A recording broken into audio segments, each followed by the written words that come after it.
Good evening, wonderful people, great Biafrans, wherever you are. On the face of this very planet, once again, we welcome you to our live presentation on this very day, the 22nd day in the 7th month of the year that Elohim has made, 2020. The time now is precisely 5 minutes past the top of the hour. Regardless of where you are in the blessed land of Biafra, it is exactly 5 minutes past 7 p.m. in the evening. That is how you know you are live and you're direct. And we are bringing you this message of hope, a message of redemption, a message of freedom, a message of emancipation, a message of renewal. The message that will unshackle you from the primitivity and stupidity of the damnable zoological republic. And for those of you who are listening right across the continent of Africa, and as I say, every time zone on this very earth, I say good morning, good afternoon, good evening, and good night to some of you. We are the most widely listened to indigenous broadcasting station out of Africa. Bar none. We have presence in over 100 countries and territories across the world. We are the largest mass movement of its kind anywhere on the face of this very planet. We have so much to be thankful for, and we have so much to be proud of. We did not accomplish it through any might nor power that we possess. Everything became possible because the Most High Chukwokika Biama Prumi Henine is in front of us, behind us, to the right and to the left. And he has given instructions to his angels to ensure that Biafra comes in our time, to guard and to shepherd this very movement towards its ultimate glory, which is the restoration of Biafra. My name is Nnamdi Kanu from Isiama Faruku in Ibeku in the old Bende division in the blessed land of Biafra. I tell you where I come from, and I give you my name in full. I am the leader of the indigenous people of Biafra all over this entire planet Earth. At the pinnacle of the centrality of our command and control system. The finest of its kind anywhere in the whole world. I am also the director of radio, Biafra and Biafra television, but above all, and most critically, by the very special grace of the Most High, Elohim, Chukwokika Biama Prumi Henine, a servant of the wonderful people of Biafra. And as I welcome you this evening, morning, afternoon, or night, depending on where you're listening to us from, I will encourage you to welcome those who are around you. I know that Enugu is live as we speak. I know that a lot of people are now hearing us more than ever before. I also know we have accomplished nearly 70% coverage of Biafra land in terms of our FM dial. Most of you are listening via Radio Biafra app. Some of you have joined us via TuneIn, some on Simple Radio, some on Radio Garden. Some of you are listening via satellite. Some of you are listening via YouTube. But I know that a significant and a sizable number of you are on my Facebook page listening to this very broadcast this very evening. If you don't have your pen and paper with you, then you're missing quite a lot. Because when our prophecies come to pass, how would you know what we said and when we said it? If you don't have your pen and your paper ready. And of course, Alamajri, do not forget, as always, your slate and your chalk. Very, very important. I would even go as far as suggesting that this is even far more better than the nomadic education that they are subjected to, or should I say that some of them abandoned. After Jonathan left office, we must pray, we must hand over these very proceedings this evening to the Almighty Creator in heaven, the owner of IPOB, the creator of the land of Biafra. Biafra land was not created by the British. The zoo, Nigeria, was created by man, by Frederick Lugard and the girlfriend Flora Shaw, whereas Biafra land was created by the God Almighty in heaven. And we know that everything that is man-made has an expiry date. It must come to pass. But anything that God Almighty built will endure forever and ever. That is why Biafra will come without hesitation. And as I say, if we play our cards right, Biafra will be with us this very year. Just do as you're told and watch events unfold, that they may know that we were actually sent by the Most High. We must pray a very simple prayer, and one that I pray every blessed day. It is a prayer from the book of Psalms, a prayer of David, a prayer that David always prayed, that we shall pray this evening. The whole world is listening, but I must pray in the language of heaven. I must pray in Igbo language, the language of the ancients. I must pray in the language that finds presence in every other language on the face of this very planet Earth, even in the throne of heaven, where Chukwukabiama is sat, as the angels are circulating around him and worshiping him and telling him that thou art holy. They are doing so in Igbo language.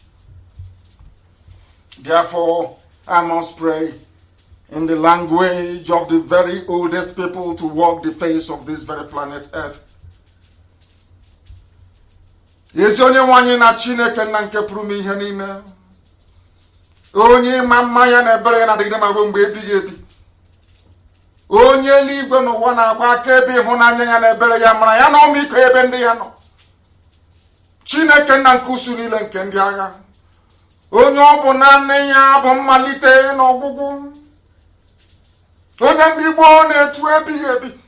Ọbụla dị ka anyị na-akpọku aha nsọ gị na nke ebere dị ngọzi n'uhuruchi ya n'ụtụtụ na ehihie, ọbụla n'etiti ime abalị, ebe ụmụ gị nọ n'ụwa niile wee na-ege okwu nsọ nke gị.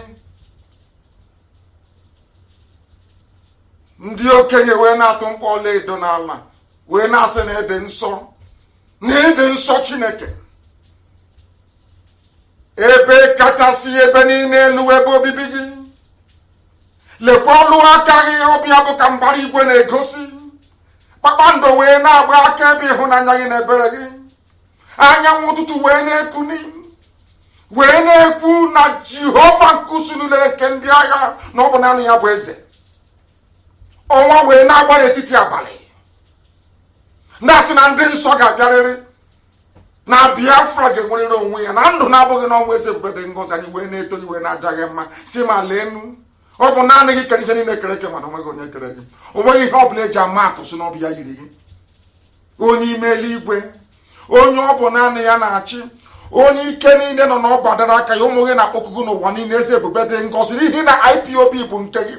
Ọ bụghị mmadụ dị ndụ hiwere IPOB. Onye ime eluigwe ọ bụ naanị gị, Chineke nna. Anyị wee na-asị gị biko bịa ọsọ ọsọ, ezi onye nwe anyị, bịa ọsọ ọsọ ka iwee bịa nyere anyị aka. Lekwa ka ha ra Chineke nna nke igwe bụ ndị na-akpagbu anyị n'ụzọ dị iche iche. Bịakwa ka iwe etinye ndị dị etu a n'ụzọ ihe nakwa ọgba aghara. Ọkwa ekpere ka m na-ekpere gị mgbe niile, ekpere a ka m na-ekpere gị ụbọchị niile n'ime ndụ. N'oge ugbu a ka ọgba aghara na ihere dakwasịrị obodo ekwensu bụ zoo Nigeria. Ọ bụ ekpere a ka m na-ekpere gị mgbe niile, iwe na-asa m ekpere onye nwe m. Lekwa ka ha ra bụ ndị nwe mmasị n'ọdịda anyị, bụ ndị na-arịọ ka anyị wee daa, iwe na-ebuli anyị elu mgbe niile. Ndị dị etu a ka ị ga-achụghachi azụ n'ihere nke onwe ha. Ihere ga-abụ nke ndị dị etu a. Ma lekwa ka ha ra bụ ndị na-achị anyị ọchị, bụ ndị na-akpọ anyị aha ọjọọ niile nke dị iche iche onye nwe m na Chineke nna. O nweghị mgbe ọbụla metụtara anyị na anyị wee na-asị n'ọba eluigwe ka anyị na-agara ozi na mgbasa ozi nwere onwe nke IPOB na-aga njem ya ọ bụghị nke mmadụ dị ndụ. Ọ bụ ezie si n'eluigwe wee zie anyị ka anyị wee zie ndị dị ndụ, ndị dị etu a wee na-achị anyị ọchị, wee na-akpọ anyị aha niile dị iche iche onye nwe anyị na Chineke nna nke igwe. Ndị dị etu ha bụ ndị tụghachiri azụ n'ihere nke onwe ha. Ụwa niile wee hụ ihere zuo owe, igbo egbe ha na ahụhụ ihere ha wepụta ihe onye nwe m. Ma lekwa ụmụ gị niile gbanye onwe anyị na ụmụ gị bụ ndị IPOB n'ụwa niile abụrụ Biafra onye ime eluigwe. Ka anyị onwe anyị rabụ ndị nwe obi ịhụnanya, bụ ndị nwe mmasị na obi ụtọ ebe okwu nsọ gị nọ. Anyị onwe anyị bụ ndị nwe ezi ịhụnanya ebe nzọpụta gị nọ, nke mere mgbe niile anyị na-asị nna nke dị nsọ na anyị ga-ebuli gị elu. Chineke nna nke igwe anyị ga-ebuli gị elu, ọka ka anyị na-etu anyị ga-ebuli gị elu. Ma lee na ụmụ gị bụ ogbenye, o nweghị ihe ọbụla nke anyị nwe nna nke bụredị ngọzi anyị ka ụmụaka wee na-asa sọsọ n'afọ onye nwe anyị were IPOB wee nyefee gị n'aka ụmụ gị bụ ndị Biafra ebere ha nọ n'ụwa niile nna nke igwe, ka amara gị wee zuo oke n'ime ndụ ndị dị etu a n'ihi na ha bụ ụmụ Chineke. Mgbanwe kpagide anya iwe na-arịọghị eze mkpedị ngọzi ka iwe nye anyị nwere onwe ka iwe bịa ọsọ ọsọ na ọ bụ naanị gị bụ Chineke nna nke usu niile nke ndị agha dị Lord of Hosts. Ọ bụ naanị gị bụ onye enyemaka, bụ naanị gị bụ onye nzọpụta, bụ naanị gị ka anyị na-akpụ isi ala nyere ha anaghị efe arụsị. Ọ bịa mere okwu ọbụla si anyị n'ọnụ wee pụta bụ ihe na amen dịka isi wee kụziere anyị nna nke ebere. Biko atụfukwala mgbe onye nwe anyị, n'ihi na ndị ụra abatawokwanụ, ndị ire abatawo sabowe ma ụba onye nwe anyị bi n'igwe. Were otuto na nsọpụrụ na ịja nwa niile na mbuli elu niile na ịkpụ isi ala niile dara aha nsọ gị site n'ebighị ebi ma ruo n'ebighị ebi. Ise ise ise. For once I delved into the spirit, but we are back and we are live and we are direct. The entirety of humanity is bearing us witness as we proceed to preach this very gospel of heaven this very evening without fear nor favor. Here we preach the truth, the whole truth, and nothing but the truth, that we may be vindicated in our own time. You must listen very attentively, please, I beg of you, because we are about to discover everything that is wrong with the zoo and the reason why we reason the way we do. Very sadly indeed. Very, very sad. I will start this evening by commending those Odua activists in the diaspora. Yoruba to some of you, but Odua to me. They came out a few days ago, or should I say yesterday to be precise, to demonstrate. And I love the way that Radio Biafra captured it. It says that the new generation of Odua today protested in London in front of the Zoo Embassy, Nigeria.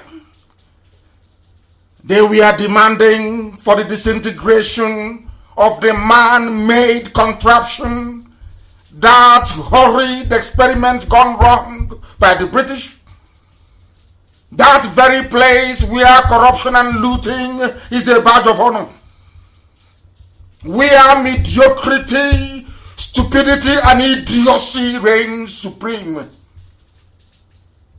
We are here to make history. Their coordinator said, I'm reading according to Radio Biafra publication, we have started history from today. And they said that Nigeria must fall. The same thing that we say, that the zoo must fall. I want to commend each and every participant that proudly declared their intention to fight for their freedom. I welcome them on behalf of this very noble family, IPOB, the whole world over. And I say to them that they are the people we are going to work with. I don't want anybody telling me that they are a Nigerian from the West, they are Yoruba, they want to move things forward. No. If you answer Odua and you're fighting for Odua independence, then you are one of us. The mistakes of the past will not again be repeated. Never, ever, ever. What transpired between Azikiwe and Awolowo is ancient history. For the benefit of this very generation and those unborn, even the atrocities of Awolowo, we are prepared for the time being to shelve. For our own common interest, which is freedom. But I charge you to remain very resolute. I will also encourage those of you in the Middle Belt. I will also encourage those Hausa youths especially. Because for Hausa people and their youths, they must decide between freedom and religious bondage under their conquerors, the Fulani Caliphate. The Hausa people must decide where they wish to belong. Do you want freedom to go back to recreate the very proud traditions of the Hausa civilization? Or do you want to remain a subject of the Fulani Caliphate? The Hausa people must decide. But I'm asking Middle Belt to emulate what our people in Odua are doing and declare their intentions to be a free people. What we are doing here, and hopefully across Odua land, which is Yoruba to some of you, is to bring the reign of impunity to an end. We are collapsing the mentality of it is our turn, it is the turn of my village, 2099 is our turn. While they keep looting and stealing and impoverishing everybody in the process. We are not going to fall for that nonsense anymore. We have now recognized that freedom is paramount. Freedom is the key that will unlock every potential that has hitherto been hidden or kept away from us. All those, I must say, with a hand in Operation Python dance, be they foreign, by which I mean the damnable Zoological Republic, or they are local, those that gathered in Nike Lake Resort to plan my assassination and the death of most of our people. Although you are in the minority, those of you who conspired with the Janjaweed to launch Operation Python Dance, insofar as what we are pursuing is concerned, those of you that met at Nike Lake Resort to sell our people down the drain will also get your comeuppance. Your own reward is coming. Your turn is coming, and you cannot escape it. All of you will go down one after the other. As long as you are a participant in Operation Python Dance, be you Fulani Janjaweed, be you somebody who claims he or she is an Igbo elder, all of you will bite the dust. I am not praying for anybody to die, far from it. I pray for life every blessed day. But the judgment of Chukwokika Biama is inevitable. The same thing I told the Fulani Janjaweed is today what I'm saying to our people. Everybody with a hand in Operation Python Dance will go down. None will be spared. None whatsoever. Everybody must understand one thing, that anytime I am on this very chair behind this microphone broadcasting on Radio Biafra, that I am under divine mandate. Divine. That is why everything I say must come to pass. Everything. Somebody said I shouldn't mention, I'm talking about those people who met at Nike Lake Resort. Not Umokoko. I have no time for people without any fixed address. I have no time for them. And neither should you. I warned many years ago what is happening today. I warned repeatedly with clarity of purpose that the Janjaweed will come from the north and they will kill us. And it is happening. And I also told you that all of them with a hand in Operation Python Dance will go down. And they're going down one after the other. And they will all go, write it down. They will all go down. Do you know why they are going down, all of them? That they may know that God sent us to do this very work, not man. That anything that man is doing to try to frustrate this very movement will end up in failure. That is just a sign. That is why anything we say come to pass. It is a simple sign. That is how you know them. Because anything they say is going to happen, always must happen. That is how you know them, that I have sent them. So says the Lord of hosts. Listen very carefully. What I find very, very distressing about the damnable Zoological Republic, now we are trying to frame the very basic foundation upon which we are resting our argument and our postulations this very evening, morning, afternoon, or night, depending on where you are. The funniest aspect of this whole thing is that those of them that created the monstrosity, that citadel of Lucifer called Nigeria. Because anytime somebody says, I want you to note this thing specifically. Anytime somebody says, I am a proud Nigerian, go and look at that person very carefully. There's something wrong with them.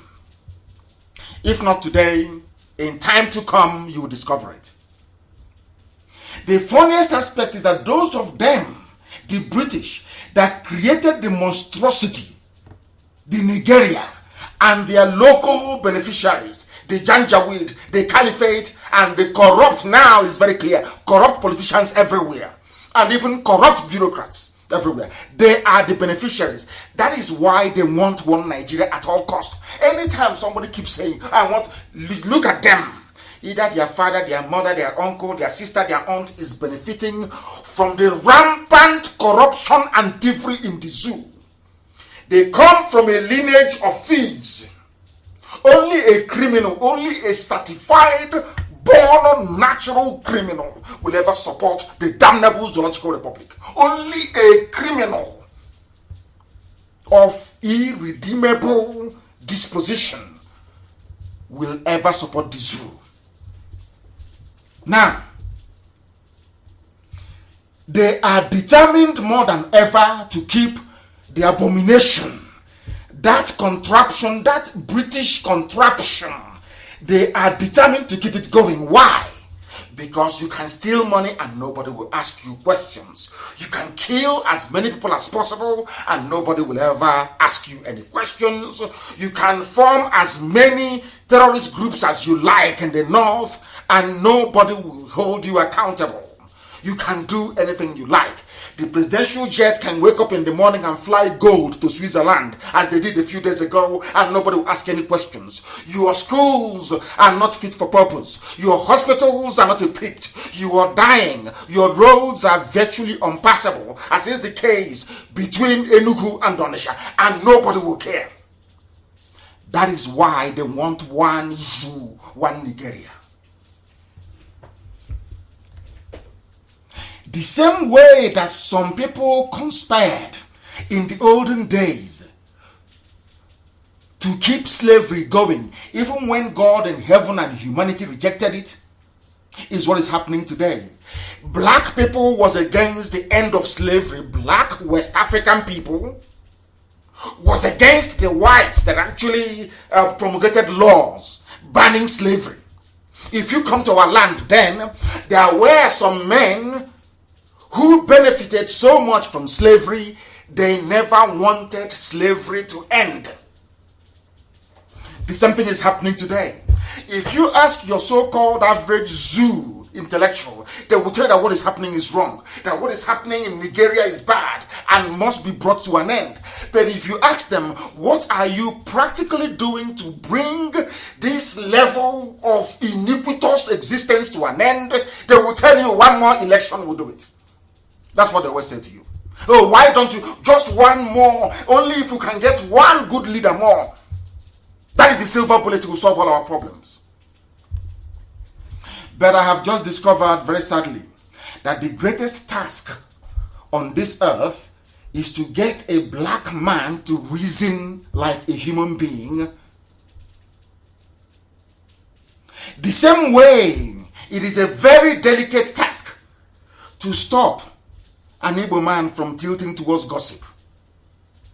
I didn't say Biafran, I said an Igbo man. To try to get a black man to reason properly is the greatest challenge facing African people and black people anywhere on the surface of this very earth. To try to get a black man to reason is not an easy process. It is one of the most difficult. In fact, do you know the funniest thing?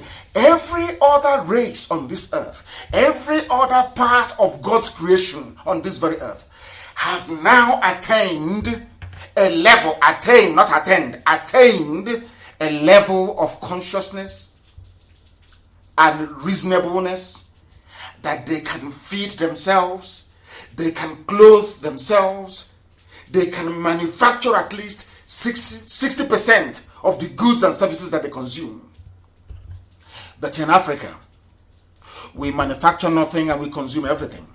Do you know the reason why that is the case? Because an African man, a black person, is not yet able to reason properly. Critical reasoning, that's what I'm talking about. Not sentimental mumbo jumbo because a politician is from your village. Because of that, and if he loses money, it's okay by you. The same reason why some people from Enugu metropolis, some E-rats, I call them professional E-rats that they pay money to, that Ike Kuremadu pays money to. Ike Kuremadu has pocketed billions meant for Enugu Onitsha Express Road. Understand this very clearly. Now, people that went to school or claim that they went to school, people who claim they are PhD holders, people who claim they are technocrats, people who claim they are intellectuals, people who claim elitism, people who claim they are professors in universities, they are supporting a man that took the money that was meant for a critical and vital infrastructure. He put the money in his pocket. He brought out what I could call not to the 100, then 1%, and shared to them 2,000 naira, 3,000 naira for credit. If you have difficulties maybe paying your house rent, they'll give you 100,000 naira. Now you come on social media to defend what is in essence indefensible. But the money meant for the construction of this road is gone.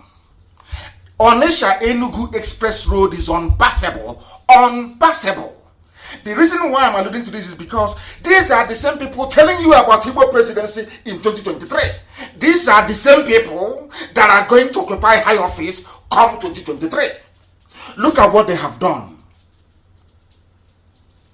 with the limited power and resources that we are given. They did nothing.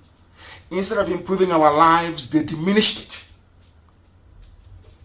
And that is why they want you to believe in one zoo, one Nigeria. The problem is not only confined to Biafra land. Some of you have seen with the expose of NNDC what's been going on in the southern part of Biafra land. You have seen the mind-boggling, iniquitous looting of treasury. People without conscience. These are the people that will pay those that went to university to write garbage against IPOB, to write nonsense against the emergence of Biafra, to try to justify their criminal enterprise. Because Nigeria, the zoo itself, that some of you call Nigeria, Nigeria, it is, oh my God in heaven. I have never seen anything on earth to compare to the zoo. Some of you are still breathing because of the oil and gas coming from Biafra land. Take away the oil and gas, believe you me, you'll be feeding on each other. You will have cannibalism overnight. You start feeding on yourselves, I'm telling you. You'll understand the extent of the damage the British started, and those that you call your founding fathers, I call them the bumbling three, continued up until this very day. Something a white man built for his own advantage. Do you think a white man will leave Europe to come to Africa to build a country for you so you can have electricity and good roads and good schools and good hospitals? Is that what you think? Then you must be a fool. They can only do it in a place where they know they are going to occupy in perpetuity, as was the case in South Africa. That is why South Africa is the most developed country in the whole of Africa, because white people were there. They did not loot the national treasury. White people built South Africa from the proceeds from South Africa. No loans, no grants, no begging of money. Why can't you do it in the zoo called Nigeria? Because the very foundation of this monstrous, this British construct was flawed from the beginning. These are the things that they don't teach you. These are the truths they will never ever tell you. That there is something wrong with Nigeria. That there is lack of trust. That the people you call politicians, as you have all seen, all of them from top to bottom, they are all criminals. All of them are criminals. Now, every 4 years you recycle them. Every 4 years is our turn, the turn of my village. Every 4 years. And I'm asking you, as a black nigger in the zoo called Nigeria, when are you going to learn? When will your brain be able to open so you can reason properly like a human being and not like an animal? That is what our preaching is all about this very evening. What we are trying to do is to teach the very basic of what you need to know as a human being, that you may be able to survive. Because we black people, there is something wrong with us. We do not reason. I don't care the court you take me to. I don't care if you like, we debate it on Friday morning. I will be live on air taking your calls on Friday morning. We can debate it. I am telling you, the most difficult task in the history of human creation is not going to the moon. It's not about discovering penicillin. It's not about automobile. It's not about the Wright brothers inventing aeroplane. No. The greatest problem in the history of humanity is to teach a black man to reason properly. And that's what we're going to do this very evening, as we have done in the past and going forward.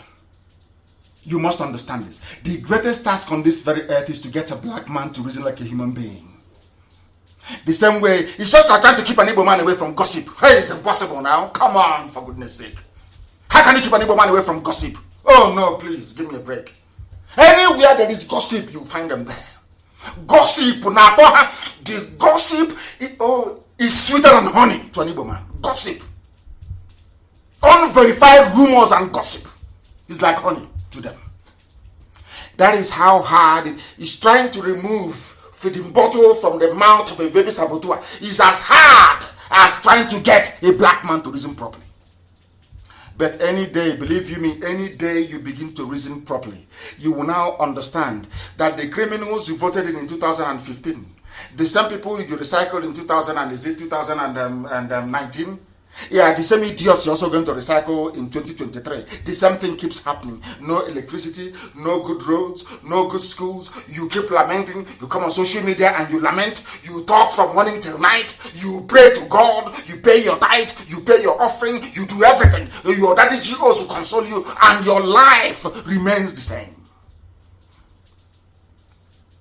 What pains me most is that there are certain young people, because the height of radicalism and challenge to orthodoxy happens when you're a youth, between the ages of, say, 15 to when you're 28. But it's only in Africa that you have the youth who, instead of rising up to fight against injustice as other youths are doing all over the world, instead they join those who are oppressing them to oppress the people who are coming out to fight for them. That is a black man. Everything is upside down. Everything in life. They go to school, they read about French Revolution, they read about the revolution in England, Oliver Cromwell, they read about the Russian Revolution, they read about the US Revolution led by George Washington, they read about the Reformation, they know about Italian Enlightenment, they know everything. They know that Eritrea had to fight to leave Ethiopia. They know that East Timor had to fight to leave Indonesia. They know that Southern Sudan had to fight to leave Sudan. They have all the wealth of knowledge. But when it comes to application, simply apply that thing you have read. Let's say, for instance, you read chemistry. And you know that water is H2O, which is two molecules of oxygen and then hydrogen, or a molecule of hydrogen. If I'm wrong, please correct me. Water is H2O, hydrogen and oxygen. As a chemist, if you mix hydrogen and oxygen, you get water. But in Africa, you will see people dying of hunger, people dying of thirst, people who cannot drink water. But inside where they are, there is hydrogen, there is oxygen. They cannot mix it together. They are waiting for the white man to come and mix it together for them to give them to drink. That is not life. Now, I want you to understand the bedrock of racism all over the world. Racism thrives on the ignorance of a black man. People see black people and they say to them, why can't you be in your land and develop it? Why can't you build tall buildings in your land and live in it? Why can't you have running water? Why can't you have electricity? And you're in their own land enjoying it. That is why they beat us up. That is why they do things to us. I'm being honest with you. That's why because all the time we are begging with this whole Black Lives Matters nonsense. All we are hearing is that, Google will increase their diversity from employing 20% black people to 40%. Coca-Cola is going to do the same. Why must we always beg? Why can't black people build something like Google? Why can't you build Coca-Cola? Why can't you build all these big multi-corporations? Why can't you do it? Are you not a human being? Don't you have the same brain that white people have? That is where black people should be reasoning. And if we dwell on this for only 2 months, believe you me, there will be a different outlook all across Africa. The way we reason is poor. And I want to understand, is it Lucifer? Or is it the senior brother Satan? Or is it the uncle, the devil? Who is it exactly that will go into an African youth, a young black person, male or female, and blind you? Instead of you to be fighting injustice, you are busy fighting those who are fighting injustice. There is something, I know that politicians are bad, they are corrupt, they are evil, but when I see a young person, instead of fighting the just cause, they are busy supporting the oppressor. Sometimes I see them as the very habitation of everything that is wrong with black people. Some people say that, why do you always say this? You keep going back on this black issue. I said, because there is where lies the problem. The problem we have in Africa, the problem we have as black people in America, wherever we are, is because of the way we reason. The way we reason is flawed. It's not correct. And we must change it. We must change it. We must not be like those greedy people in the past that wanted slavery to continue. Those who were dealing in slavery or with slaves, so to speak, they know what their people are suffering and what, because freed slaves were returned to Sierra Leone. That's why they call it a free town. Most of them were returned to Africa, and those that came to Africa, they were learned. They know, they understand the humiliation they had to go through in the Americas. They came back, they were lucky enough and they came back, they sent them back to Africa. Despite telling those in Africa, this was what we went through. Those in Africa ignored it and continued selling people. That is the same way they're ignoring you today. You can cry, we don't have money to feed, we can't go to school, our street is waterlogged, there is flooding everywhere. They don't want to know. They will never know until you force them to know. And how do you do it? It's by what we are doing. Freedom. Let everybody be free. Let me see who is going to loot who and from where. Let us see who is going to loot from where. That is why I commend what Oduduwa is doing. That is why what we are doing is very, very critical. And as I move on this very evening, I am going to demonstrate to you in very clear terms why I know that black people cannot reason. Listen to me very carefully. People are doing what Lucifer created them to do, which is to make us stronger in preparation of what is to come. You must understand this. Any tribulation, any difficulty, any hardship we encounter is a preparatory step for us to go forward and encounter the real problem. And when we do, we smash through it. It is a tragedy. Is a very big tragedy. It is a broken system in the zoo. In the zoo, corruption is walking on all four legs in broad daylight. And you know the funniest thing? The perpetrators are not even ashamed. It is now a badge. It is quite bizarre. It is only in the zoo in Nigeria that somebody will go and steal public funds. Somebody will steal, and they will catch him stealing public funds. And others want to copy him to be like him. Only in the zoo. Only in the zoo. Only in the zoo. Now, even, remember Niger Delta is our oil. We want Niger Delta. Niger Delta Commission. Give us money. Give us budget. Appoint us. Put us there. Even now, they have seen the pollution. They are not fighting the pollution in Ogoniland, no. Do you know that is very serious pollution in Iguacha? Park your car in Iguacha, come back the next morning and look at the, just wipe your hand on the windscreen. You see that your hand will turn to black from the residue from all the oil exploration and the flaring of our gas. People were dying in Opobo. Have you forgotten? But there are billions swimming around everywhere. The people that some of you are corruptly supporting, some of you young people, the idiots you're supporting, are the ones making your life a misery. But you still support them. What does that tell you about who you are?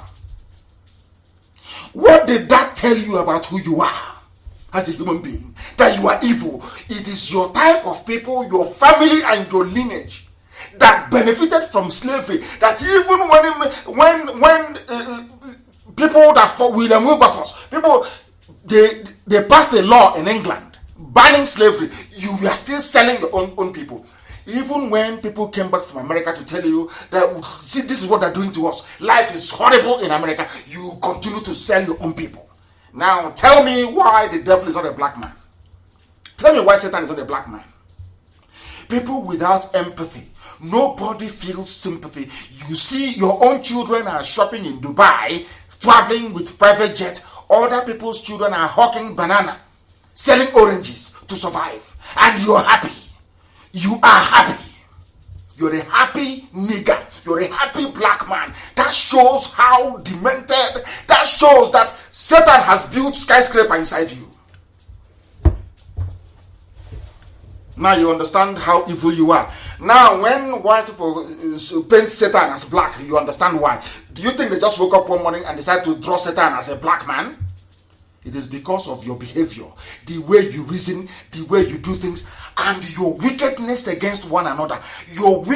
That same wickedness you're exhibiting towards IPOB and other freedom fighters, you can never exhibit the same level of wickedness to a white man that called you a nigger and refused to give you a job. Or maybe shot you, injured you during an arrest. That is the way that, when I was studying the brain of black people, I'm not a surgeon, but I took time, many years. The same way I studied an Igbo man, I studied the brain of a black man. How black people reason. I spent decades studying black man, how they reason. I kept asking myself, why is it that things can work in Europe and in America and Asia and in South America, but not in Africa? Do you know the reason why? Not that the land doesn't have abundance of goodness to yield, no. It is because of the brain of a black man. How we reason, how we relate, the level of wickedness in a black soul. Somebody have seen that the zoo is crumbling. You have seen that Nigeria has nothing to offer. You know that. Not now, not tomorrow, not ever. And you are a PhD holder. You are a professor in a university. The reason why you want Nigeria to continue is because maybe Professor Dike made millions by rigging election in 2019. So it's my turn in 2023. Let me keep supporting one Nigeria until 2023 so I can also steal money as well for myself and my family. That is a typical black man. And that is why nothing works in the zoo. That is why the zoo should be dismantled. God did not create Nigeria. A human being like you and I did. And as humans, they are dead. Lugard created Nigeria, not God. Go to Google and Google it. Lugard created Nigeria, not God in heaven. I don't know how else you want me to explain it to you. I don't know how else. I don't know if I'm used to use, as they say in those days when we were in primary school, when you don't pass your exams. Do you need me to use an axe to cut open your brain and put books in it so you can reason properly? You know, when you don't reason properly, that is why you are heartless. You are a wicked black fellow because you don't reason properly. If you reason properly, believe you me, you will hate injustice, as we do in Biafra, in IPOB. You must understand that very, very carefully. It is a tragedy, and the zoo is a broke. Those are say, oh, Niger Delta, Niger Delta. They don't even know the meaning of the name Niger. Niger Delta, Niger. You have seen it. You have seen it. The same idiots now that looted NDDC dry are the ones telling you, oh, Biafra is not good for you. You don't need freedom. You don't need Biafra. Let's work for one Nigeria. People don't reason beyond their noses. I'm asking you, when somebody is telling you about one Nigeria, go and look at the person. Look at his organ, his master behind him, or his family. That will tell you all you need to know about that idiot. That will tell you all you need to know. My concern is for a black man and woman to reason properly. That's all. Once you can get them to reason properly, the rest of the problems will become a lot more easier to solve. What is happening in NDDC is exactly the zoo, Nigeria. It is a microcosm of the zoo, Nigeria. When you create something without foundation, the outcome is always thievery, stealing, because there was no foundation. There was so much money. Oh, well, how do we stop the agitation? Let's give them money. And some fools collected the money and they kept quiet. Has there been any improvement? Has there been any improvement? We had our militants, our people in the Niger Delta. We agitated for freedom, and when the time came, they said, oh, take this money, oh, take this private jet. Oh, why don't I fly you to Asarok in a private jet? And after that, they took money. Have you solved the problem? No, the problems are still there. The problems of hunger, poverty, disease, deprivation, and early mortality. They are still there. So upon all the money you have collected from NDDC, from settlement money, from amnesty money, has it solved any problem? Oh, it may have solved yours, but you are still going to go through that same bad road. When you're still going to sink your borehole to still drink from the same contaminated water level below. The same nonsense. And one day criminals will come, or as the Fulanis are coming, the terrorists, they will come. They will abduct your daughter. And you go to newspapers and the TV, you'll be talking rubbish as always. You don't know you are the architect of all the problems that we're experiencing. You don't know. When you create something without foundation, that is always the outcome. The zoo had no foundation. A white man came and wanted a place where he can harvest all the cocoa, all the rubber, the palm oil and everything. They never came to create a nation. The white man never had in mind. White man came to nurture his business. Britain came to the zoo, Nigeria, because of cocoa, because of rubber, because of palm oil. They never came for your own good.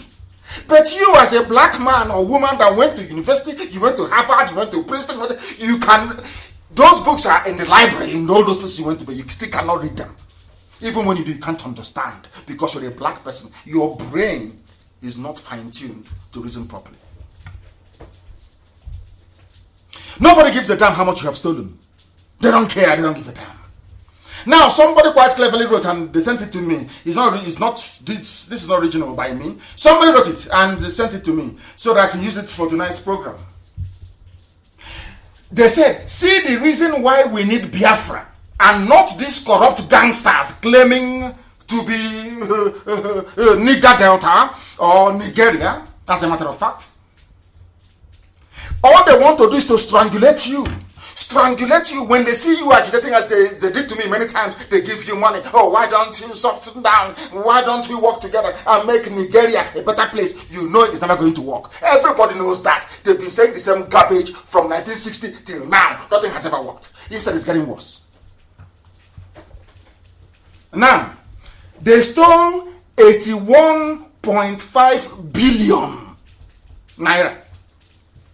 It was spent by the NDDC. All of you, you know the story. Is the viral is everywhere. But as always, it's another story. They have stolen money. Okay, now they will go back and they give him a chieftaincy title, or they'll be hailing him in the village.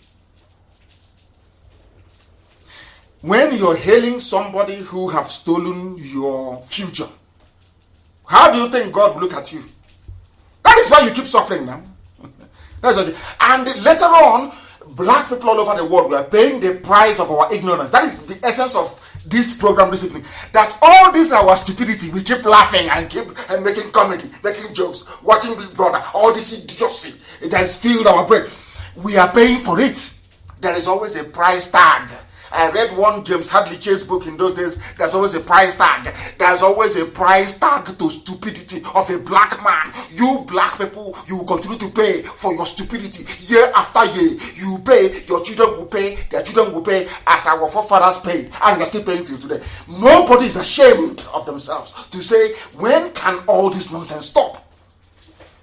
But we have come, and it is going to stop with Biafra. They stole 81.5 billion. They spent 83 million on consultancy, which has no value. They spent 31.4 billion on COVID-19. I don't know if they are doctors. I don't know what they are doing. There's something called impressed, which is another word for bribery. 790.9 million. Their travel expenses, 486 million. And those supporting them will come and be asking Nnamdi Kanu, please, can you give us an account of a defense fund? They have not seen this. Defense fund they did not contribute to. But this is the funds coming from their own land, from their father's compound. They spent burial to wish people well or condolence, 122.9 million. There's something they call community relations, 1.3 billion. Overseas travel, 85.6 million. Overseas travel to go and do what? I don't know. Maybe to buy houses in Dubai. Maintenance of what? Of their stomach. You know, the stomach is protruding, always large. 220 million naira to maintain their stomach, the size of it. Legal services, who is suing them, nobody knows, 900 million. Lassa fever, 1.956 billion. Security on what? Maybe to go and pay them for bodyguards, and because they have their criminals, 744 million. Staffing related payments, 8.8 billion. Stakeholders engagement, which means to call village meeting to say we are NDDC, we are here, and God is good. They spent 248 million. And on the projects for which they have been set up, the projects for which they were set up to run, the essence of the NDDC, which is to develop, to build roads, schools, hospitals, how much did they spend on those projects? Zero, none. These are the people that will come tomorrow and proudly pay one newspaper or one idiot to write. I am a Nigerian. Please warn that your canon. We are Nigerians. We are here. The idiot writing that garbage will never remember that the person that created Nigeria was not his ancestor. No. He will never tell you that people that came and accidentally created the zoo came as exploitative businessmen that came to Africa to rape Africa. Let me tell you, he's an intellectual. He's intellectual. He's writing intellectually. He will, bamboozle you with his degrees from Princeton, from Harvard, from Cambridge, from Oxford, PhD. They call him doc. An absolute idiot. You're calling him doc, prof with an empty brain. Nothing in the brain whatsoever. A prof is defending something that a white girl named an unmarried white girl. An English tramp named you Nigeria, and you're a professor, and you're answering Nigeria. You're not ashamed of it. You have no shame. There's no shame before you. That is why they kill you in America. That is why they kill you in China. That is why they pursue you and they detain you in India. Because they have looked at a black man. A black man is a disgrace unto himself. Because of how you reason. Because of how you reason. Now, how do you think white people will feel when they're sitting in Europe, that they named Europa themselves? They named it Europe, not you. They are sitting in Britain. They named, when Scotland joined England 320 years ago in the Act of the Union, they call themselves Britain, now United Kingdom. France is there, named by French people. Germany is there, which is Gaul, Saxony, and Bavaria. They came together, they are Germany. But you, as a black man in Africa, these same people came, you claim you have dignity, you claim you have honor, you want respect as an elder. And I'm asking you, what other insolence is greater than somebody traveling for over 6,000 miles to come to your village to tell you now your name is no longer what it used to be. You are now Omaya. And you answer it. But before the white man came, there was nothing like Omaya before. How do you think they will respect you? I'm just asking black people.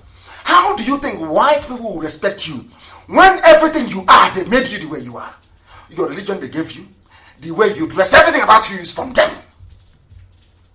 You have not added any value to creation apart from the raw materials, which you don't have. It doesn't belong to you. It comes from the ground. You've added no value. All you know is to fight those who are fighting for your freedom. That is just a slight window into the darkened soul of a black nigger. That is an entry into the soul of a nigger. That's how you know them. Darkened soul. They have no honor and no integrity. No honor. If you say you're strong now, okay, go to Italy. No, go to Belgium. And stand on the seas of and rename Antwerp. Call it a new ACOM. That day they will inject you with something and your brain cells will go into reverse. They say you're sick in the brain. The same thing that a white man can't allow you to do, you not only allow the white man to do it in your own land, you are defending it with your life and you claim you're an intellectual. You're intellectualizing. That's how foolish you are. Foolish professors, foolish PhD holders, without brain. Without any brain. Now listen, NDDC was set up to execute projects. How many projects did they execute? None. Zero, not. And tomorrow morning, another idiot from somewhere will be writing an epistle. Please fund NDDC. We need money for NDDC. Because he or she knows that a few chicken change is coming their way. That is your one Nigeria. Now, you want me that is learned to be a part of that garbage? Is that what you think? When I left UNN, I told my father that if I continue at the University of Nigeria and Soka, I will go into reverse. I told my father, yes, I am intelligent. I can't be here. You better send me to England. He said no. I packed my bags and I went home. When he got tired, he sent me to England to go and study. I said, because I cannot be here. I can't be here. Seeing all this nonsense. Ordinary toilet, there is no water coming to flush the toilet at a premium university. I said, what type of rubbish is this? Why do we reason the way we reason? At government college, when the white man came, they built WC water system. Water was running. As soon as the whites left and the blacks started becoming the principal of my school, we started digging pit toilet. Today, Cousin's house has gone. Cousin's house, where I was, no longer exists. It has crumbled completely. But there's money for education. There's education budget. But somebody's, and you want me to be in that type of country? Yes? Thunder fire, all of you are criminals, all of you. All of you with your one nigger. God will punish all of you and your generations to come. I swear, God will punish all of you. Any idiot talking about one Nigeria, God will punish you and your family forever and ever. Mad people everywhere. Ndisioji, mad, insane people. People with insane way of reasoning. Everything is upside down. Everything is upside down. Reason properly, you can't. You can't. But you know us now. Here, by force, you reason very well. Now, listen. In Biafra, there will be no looting. Do you know why? You know, the reason why Europeans are doing well is because when they discover a problem, they devise a solution out of it. The reason why such nonsense cannot happen in Biafra land is because every budget in Biafra land will be publicly published. Every contract above $100,000 equivalent will be subject to notice in a newspaper. The panel awarding the contract will sit in the open.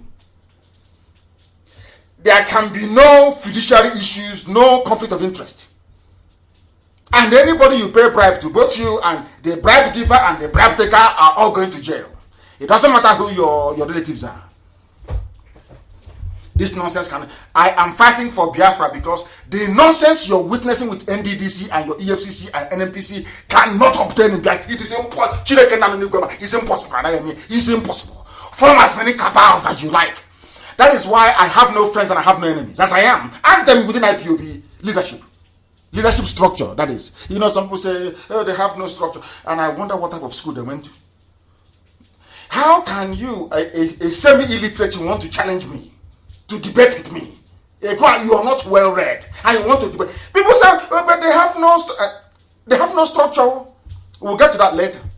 And they claim they went to school. And in the meantime, I want you to Google the word structure, organizational structure. They will tell you. I'll come to that in a minute. As the looting is going on, the very fantastic looting everywhere. Loot as much as you like. Loot on to everybody. How about Magu? Here he is now naming those that looted money.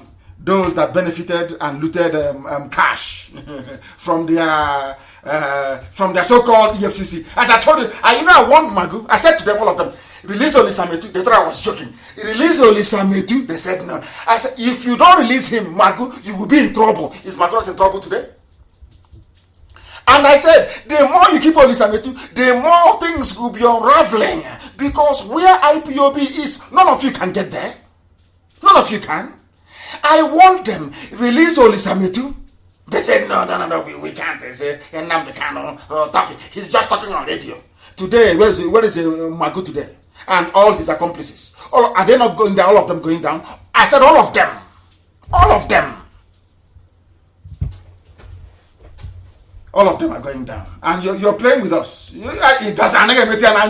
Your envy can't cut it. If you like, be as envious as a bat also. It doesn't get you anywhere. It doesn't mean anything to us. We come here, we preach, and what we say come to pass. And as I said to the zoo, the more you keep Olisametu, the more all of you are you all be disgraced and all of you are going down.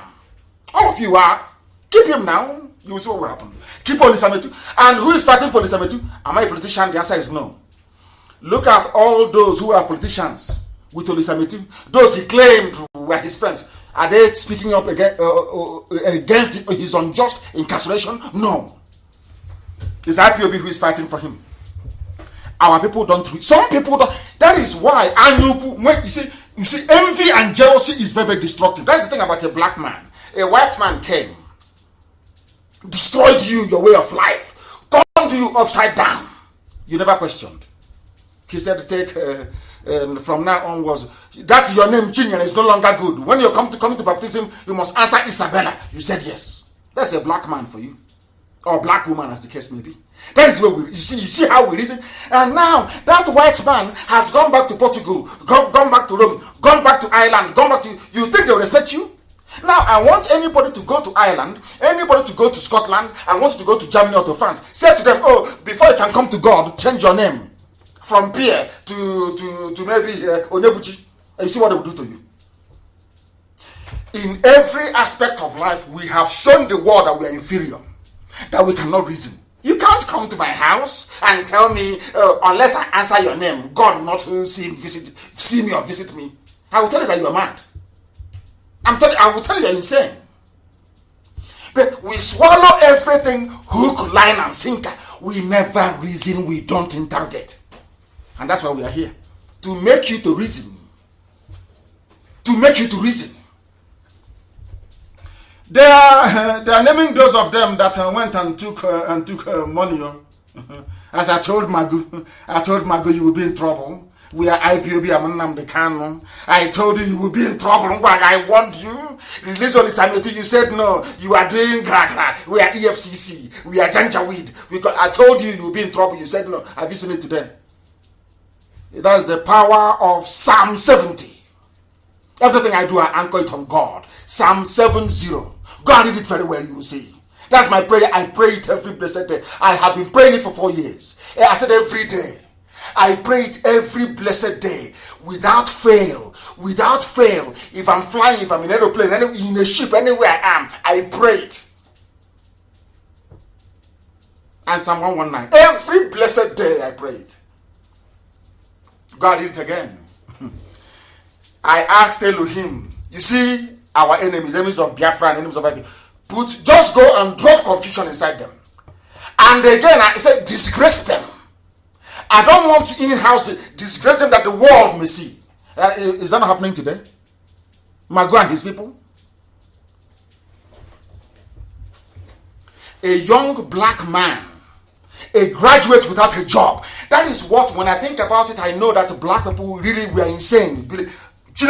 God in heaven knows. We have a very serious problem. You are a black man or black woman. You are a graduate. You read architecture, but now you're out. You're selling Roman lime and you're selling granite.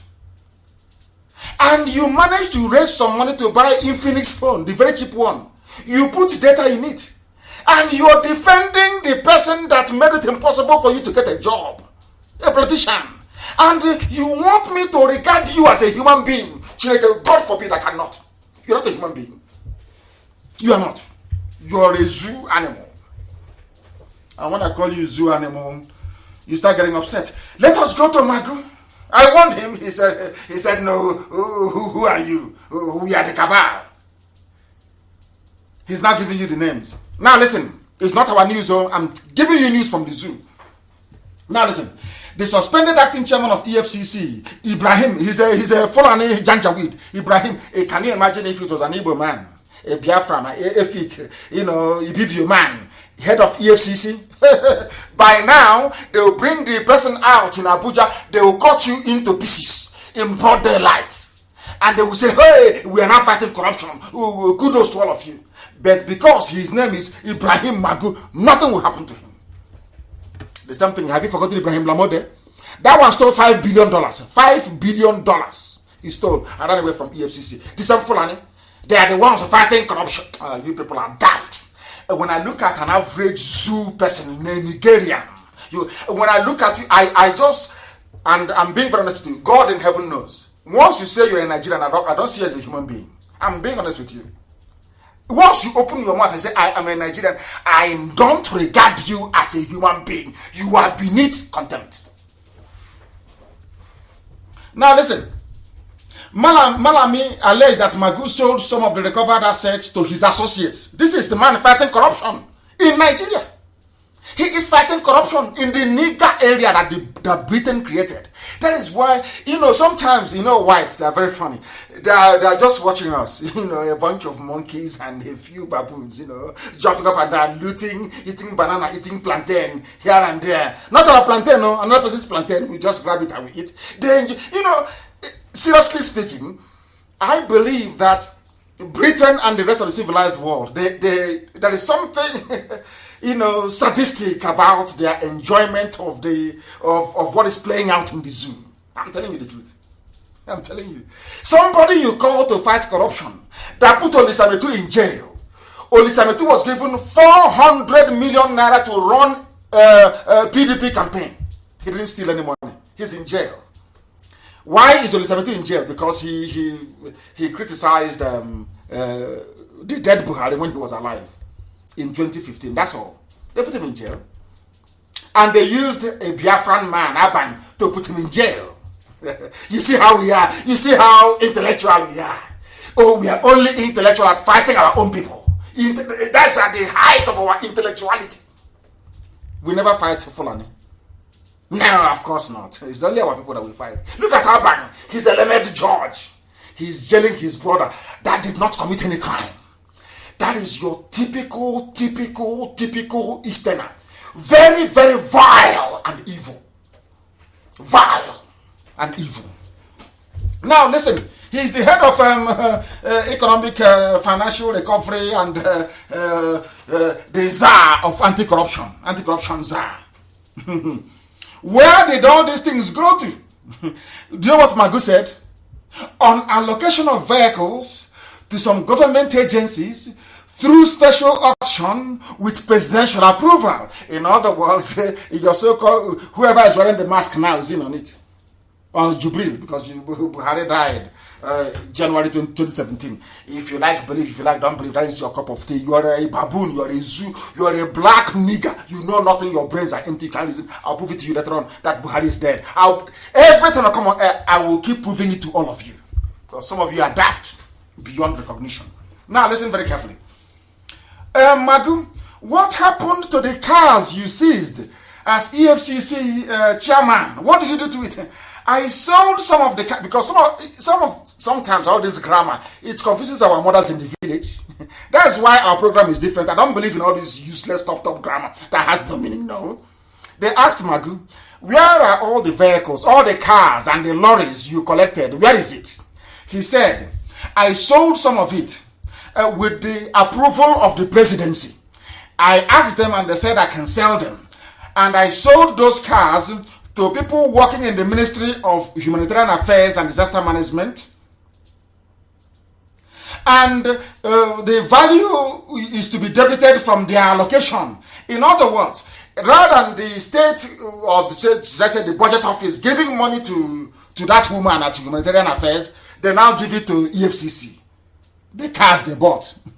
They are buying cars, sharing to their children, and having fun. And they are not even, although they are getting it at the very cheap, or should I say cheapest in this case, still, it is the government, the taxpayer who is paying for it. And they are sharing it to their children in Asoko, in Wuse, in Maitama. They are driving around and they are having fun. Oh, now the country should stop this nonsense. We want one Nigeria. Hey, Zoological Republic. God. I don't know why God put us in this mess, honestly speaking. Honestly speaking, I don't know why Elohim put us in this mess. I came to this world in the midst of people who were born stupid. Naturally stupid. And they have refused to reason. Naturally stupid. They have refused to reason. That's what I hate about our people. We also gave some of the cars to the State House, which is Asorok. We also gave some of the cars to the National Commission for Refugees and Displaced Persons. We gave some cars also to Inland Revenue and National Directorate of Employment. And who are the people in charge of all these agencies? All Janjaweed, all Fulani. And you're in one Nigeria, Abi. One zoo. The most dedicated animal kingdom in people travel to Serengeti to go and do safari. I'm going to Kenya. I'm going to Uganda to go and do safari. I'm going to Zambia to Zambezi. Why are you? I'm going to National. Why are you wasting your money going to watch lion chasing zebra? Come to Abuja.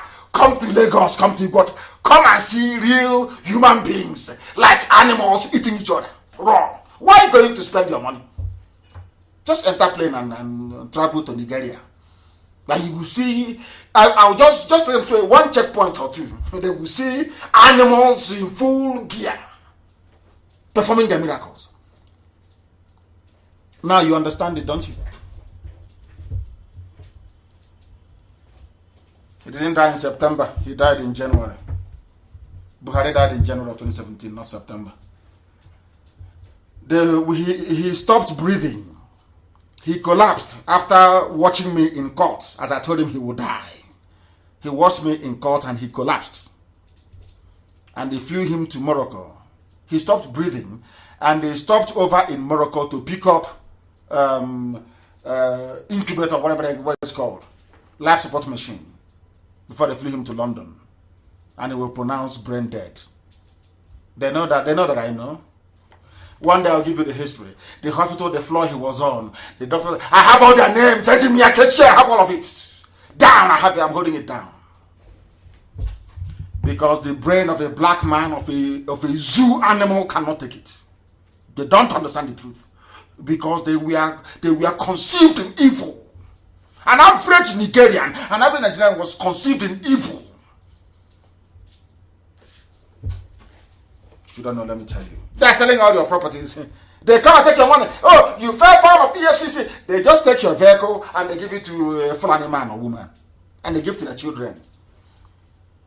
And they go to Daily Trust and they write rubbish. Nnamdi Kanu is a problem. He's a miscreant. He's this. He wants this to be a fraud. They are doing Biafra. Mommy has collected stolen car from EFCC. That's why. Zoo. Zoo. I'm going to please start advertising. That is, we'll start charging white people. We'll start with the British. We charge them money to come and see the zoo they created. Free tours, we give them free tour of the zoo so they can see how their animals are doing. Unbelievable. That is the zoo for you. Tomorrow, one idiot will come up and say, I'm a Nigerian. If you, anyway, they know not to call me a Nigerian, you stupid. Can you say you're a Nigerian in front of me? You're mad. You're insane. Something your people never created. Nigeria is a very funny place. Olisa Metu only received money from Dasuki. You know the funniest thing? Dasuki is at home, not facing any prosecution. The Dasuki that gave the money to Olisa Metu is at home, but Olisa Metu is in jail. And whereas the so-called Igbo elders and intellectualities, as the idiots call themselves, where are you? Where are you? What did Olisa Metu do? What's his crime? I am asking a very simple question. What crime did Olisa Metu commit? He was given money to run PDP campaign. The man that gave him the money is at home. Jonathan was the president. Jonathan is at home. But Olisa Metu is in jail. Because they are thinking nobody will ask after him. After all, he's Igbo. You know how they are. If you send them now to go and campaign for Olisa Metu to come out, believe you me, they will go there, they will give them money, they will collect it, they put it in their pocket, they will come back and say, let's leave it now. He shouldn't have done it. That is the way they are. And that is why we are hard on them. As we are. As always. The man that gave the money to Olisa Metu is in his house having fun. How many politicians, ask yourself this question, you have seen the debacle, EFCC, NDDC, how many people from other ethnic groups are in prison? That's all Olisa Metu is.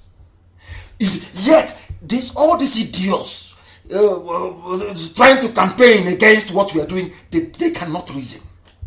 Their brain is not that developed to understand it. How many Fulani politicians are in jail? And that is a simple question. How many Fulani, where is Ibrahim Lamode? How many Fulani arch-looters are in jail? None. But Olisa Metu is there. And you can't campaign for him. But you're an intellectual with your pen, blue, black, and red in your long sleeve, with your sandal slippers in Abuja, begging from one office. You're better a PhD holder. You're begging money from one office to the other. And your brother is in jail. And you can't campaign for him. It has fallen on IPOB to do it. And the more, if you know people who are running the zoo, Aisha's boyfriend and all the rest of them, tell them, you see Olisa Metu, the more you're holding Olisa Metu, oh dear, today's date is what? 22nd day of July 2020. The time now is 23 minutes past 8 p.m. in the evening in the blessed land of Biafra. The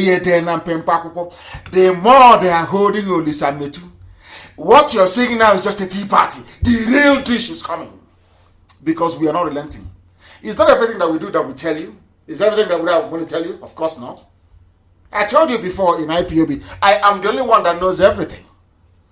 Together at the same time. Everybody knows what they are supposed to know. But the overall, I know. What we are doing to the zoo to collapse it, you have no idea. But is the zoo existing now? Of course not. Now listen very carefully. Olisa Metu was tried in a court of law, and as usual, the terror-sponsoring cabal used the Biafran judge to jail him merely for being an ardent critic of the dictator Buhari. If Olisa Metu is guilty, how come the man that gave him the money is not in jail?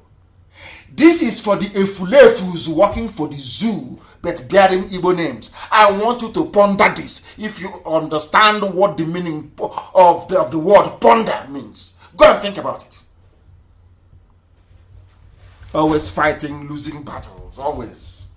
And then when I said to them, let me tell you how foolish a black man is, especially a Nigerian, a Nigerian. Nigerian, that's the proper pronunciation, Nigerian. If you want to know how foolish a black man is, a Nigerian is, nigger. There was a tweet, please, I can publish it. A tweet by Aisha Buhari, the wife of the dead, late dictator, brutal dictator, Muhammadu Buhari. She sent a tweet out. That was yesterday, was it 2 days ago? Let me check I don't have the date here. But I can find the date and put the date as well. She sent out a tweet. All of you agree with me that Aisha Muhammadu Buhari is a Muslim. Is that correct? Yes. All of you also know that in Islam, a woman takes the back seat. Is that correct? The answer is also yes. I'm assuming that Nigerians are reasonable enough to at least grasp this. Now listen.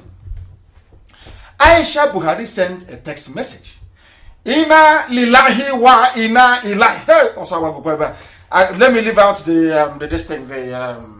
Arabic. I think it's inna lillahi wa inna ilahi rajiun. Hey. Now she wanted to say, on behalf of my family, I extend our condolence to Mrs. Hawa Isa Funtua and the entire family on the sudden death of Malam Ismaila Isa Funtua. I'm reading for you Aisha's tweet. Please. I'm reading her tweet for you. We pray that Allah, SWT, will grant him Al Janatul Fidaus. Maybe that is the 72 virgins. I don't know. Don't ask me. Maybe Isa Funtua is with 72 virgins in Islamic heaven. I don't know. Now, she wanted to say, Malam Ismaila Isa Funtua will be remembered for his support to female politicians, especially his role to get them appointed into different boards in the last 4 years. May Allah grant his family the fortitude to bear the irreparable loss. Amen. Now, some of you may have forgotten. I will take you back to the beginning. Here he said, on behalf of my family, inna lillahi wa inna ilahi rajiun, on behalf of my family, Aisha Buhari wrote, on behalf of my family. How can she be issuing a condolence message? Not in her capacity as the first lady, but as the head of the family. She said it here now. On behalf of my family, it is here. Not in my capacity as the first lady, she said, on behalf of my family. Which means there is no husband, no cook on them, anyone, boyfriend and lover. Do you not understand how foolish these people are? They will read this thing, they cannot dig deeper into it. Never. Now you understand how foolish Nigerians are. Your first lady is writing to you, saying, on behalf, which means me, Aisha, I am writing on behalf of the entire Buhari family. And I'm asking you, if Buhari is alive, will she be saying that? On behalf of the family? Huh? Do you see it now?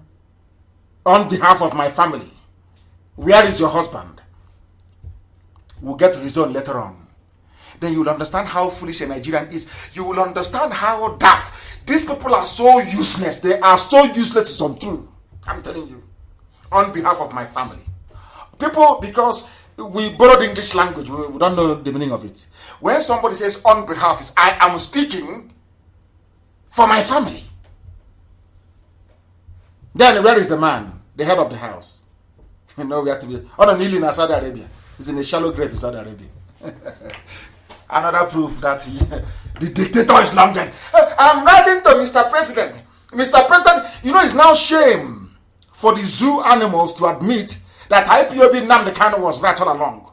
When you see some of them grumbling and complaining, not that they are complaining to do anything, just grumbling away. Buhari is there. If Buhari is there, why is the wife saying on behalf of the whole family? People who didn't go to school. You see why I hate zoo education. You people are behaving the way because you went to school in a zoo. In a zoo. in the deepest part of a zoo, you cannot reason very well. I don't expect you to understand the very simple nuance, very simple English language. On behalf of my family, what does that mean? On behalf, I am speaking for the whole family. And I'm saying for an Islamic woman, Buhari, when he was an Islamic man, how come, if Buhari is alive, you are speaking on behalf of the whole family? Ndara, mad people everywhere. These are the idiots that want to debate with us. These are the fools that want to come and showcase their ignorance. And I keep begging them to come. I'm live on Friday. I'll be live on Friday. Come, let me educate you. And pour out your shame that the world may know. Go. This goes to show that it's nothing like a living Buhari or president in the zoo. If they are aware of what need would there be for this manner of a press statement. As I read, somebody said, one young man, Valentine Wabweze, he wrote, and I quote, he said he believes in respecting other people's freedom, including freedom of ignorance. I think that's my attitude with zoo people. I respect your freedom, and I also respect your freedom to be ignorant, if that is what you want to be.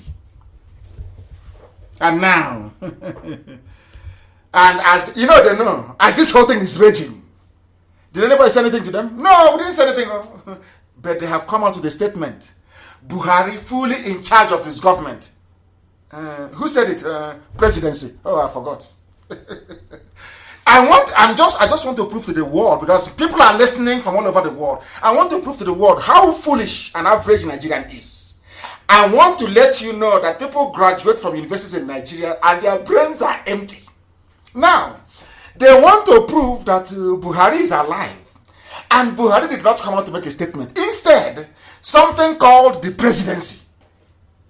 He did.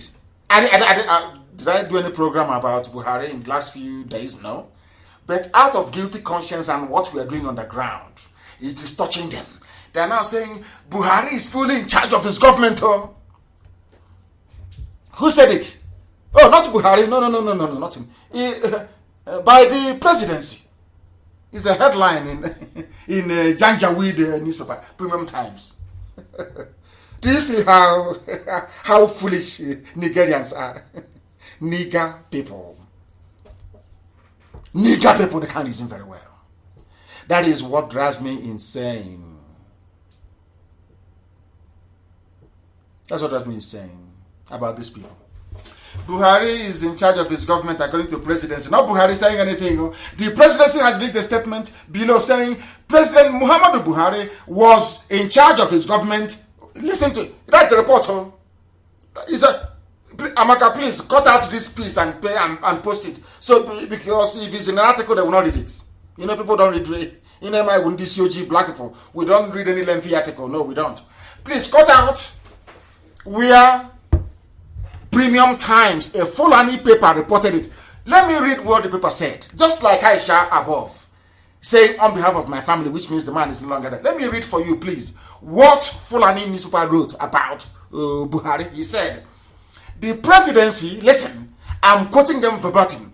The presidency has released the statement below saying President Muhammadu Buhari was in charge of his government, contrary to reports.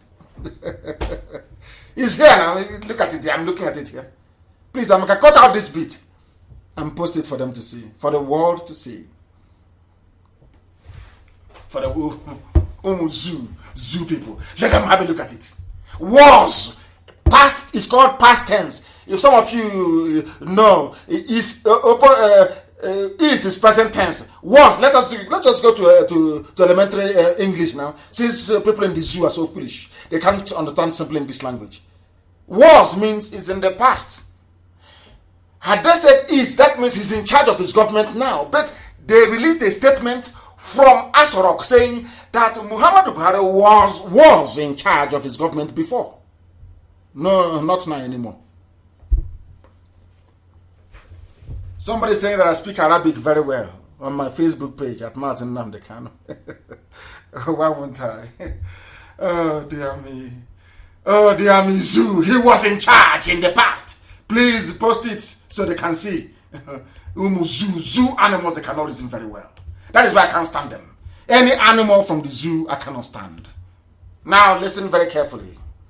That's another one from the same Premium Times. I use them because they are the mouthpiece of the Fulani Janjaweed, the Caliphate. This is the newspaper.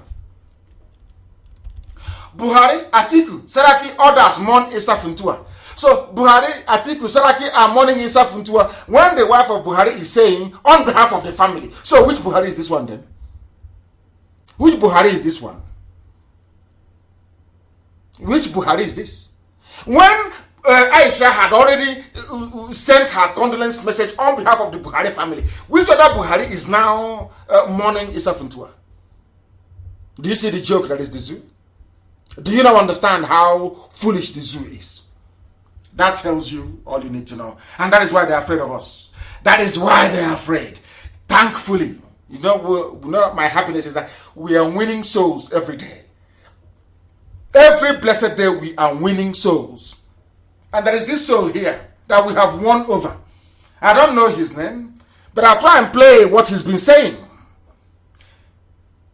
That goes to show that what we are saying is working. Listen. Listen. Forget the fellow citizen Aso Rock. If we had a president will issue directive. If we had a president, look, these people won't be doing this. You can't do this under Obasanjo. Even under President Jonathan that people thought was weak, you can't do this because you know there's somebody there. But in this case, the president Aso Rock appears unaware, appears aloof, appears incompetent, appears interested in what is going on.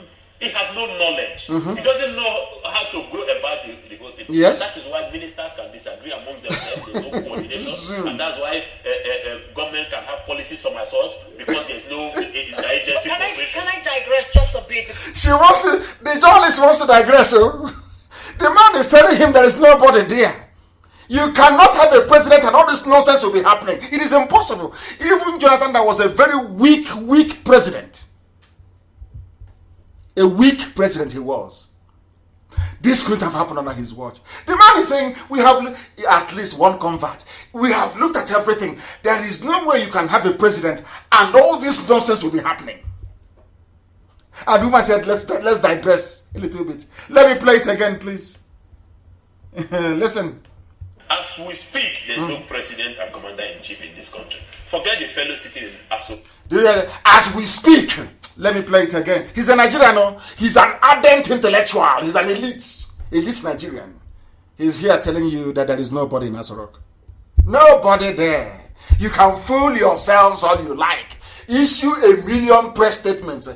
Bribe Facebook to do your dirty work for you. Give all the money to Zuckerberg. We are not perturbed. We are marching on full steam ahead to collapse the zoo. Because something will happen and the world will say, we want to see you, tell us what's happening. And then they will come and they will see the rubber mask will fall off. And they say, hey, is this what you've been doing? We know. If I tell you to follow us, I know what I'm saying, I know what I'm doing. You will see it. And some of you will say, I said so. Let me start from the beginning. To tell you how foolish Nigerians are, that Nigerians they are born hopeless. At least this one is a convert. His senses are beginning to, it's about putting 1 and 1 together to get 2. You say you have a president, but all these things are happening. Has it happened in the past before? The answer is no. Now, why is it happening? Because there's nobody there. Let us hear him once again, please. As we speak, there's no president and commander-in-chief in this country. Forget the fellows. He's saying it on national television. As we speak, there is no president or commander-in-chief. Not Nnamdi Kanu. But somebody, please post that very clip that they may see it. That the world may see it. You can't listen to these our lectures and you'll be the same again. This is where we rescue black people from idiocy. Where we rescue black people from stupidity. It's like an orphanage. Radio is like, we are an orphanage where we rescue people abandoned by reason and common sense. People who they have nothing to cling on to in life. They come here and we cleanse them. We wash them and we give them clothing. And you tell who they, we cream them very well and put perfume on them. Not that not that Fulani perfume. When they go past you, you inhale it and you want to collapse. Proper one. Are you hearing him? There is no president in the zoo. Only an idiot writing. I want to write to Mr. President. Which president is that, Mr.? Is it Aisha you're writing to? Aisha is sending condolence message on behalf of her whole family. Now listen carefully. People think that NDDC, NPPC, or NCP, all these idiotic CCC everywhere, including APC, and every decayed institution in the zoo is the problem. What they fail to understand is that the main corruption happened in Europe before they came to create you as a zoo for the British. Listen, do you know how much the Fulani Janjaweed are spending to keep the zoo as one, to keep IPOB at bay? Do you know how much they're spending? Do you know how much they are spending to try to confuse all of you? You have no idea. Now, let me tell you something. If your uncle, your aunt, your sister is a beneficiary of the corruption in NDDC, won't you support one Nigeria? I'm asking some of you who are Biafrans hardcore. I'm saying if your family is a member of the looting club, looters club, that is looting everywhere, won't you support one Nigeria? As a black person that you are, you of course you will. These black people, you will. This UG, black. Now listen to this, please. The world knows and understands how stupid black people are. I want to prove it to you tonight. You know, they say, oh, but if your child is listening, go and tell your child that what uncle is saying is correct, so that your child may be able to reason properly. Now listen to me, please. I want to prove to you tonight that the whole world understands how foolish black people are, not just in Africa, but all over the world. Some of you may get upset about this when I say what I'm about to say, but you know in your heart of hearts that I am correct. You know that what I'm saying is correct. You know fully well that what I'm saying is true. Why am I saying what I'm saying? If not for our collective idiocy, why would Bill Gates and his wife have the temerity, the audacity to come out and to say that black people will be used as guinea pigs for their vaccines, their coronavirus vaccine? When we said that this man is evil, people said it's conspiracy theory. Conspiracy theory. I want you to hear what Bill Gates said to understand how evil this man is and his wife. Bill Gates, you are a black, you nigger people, nigger.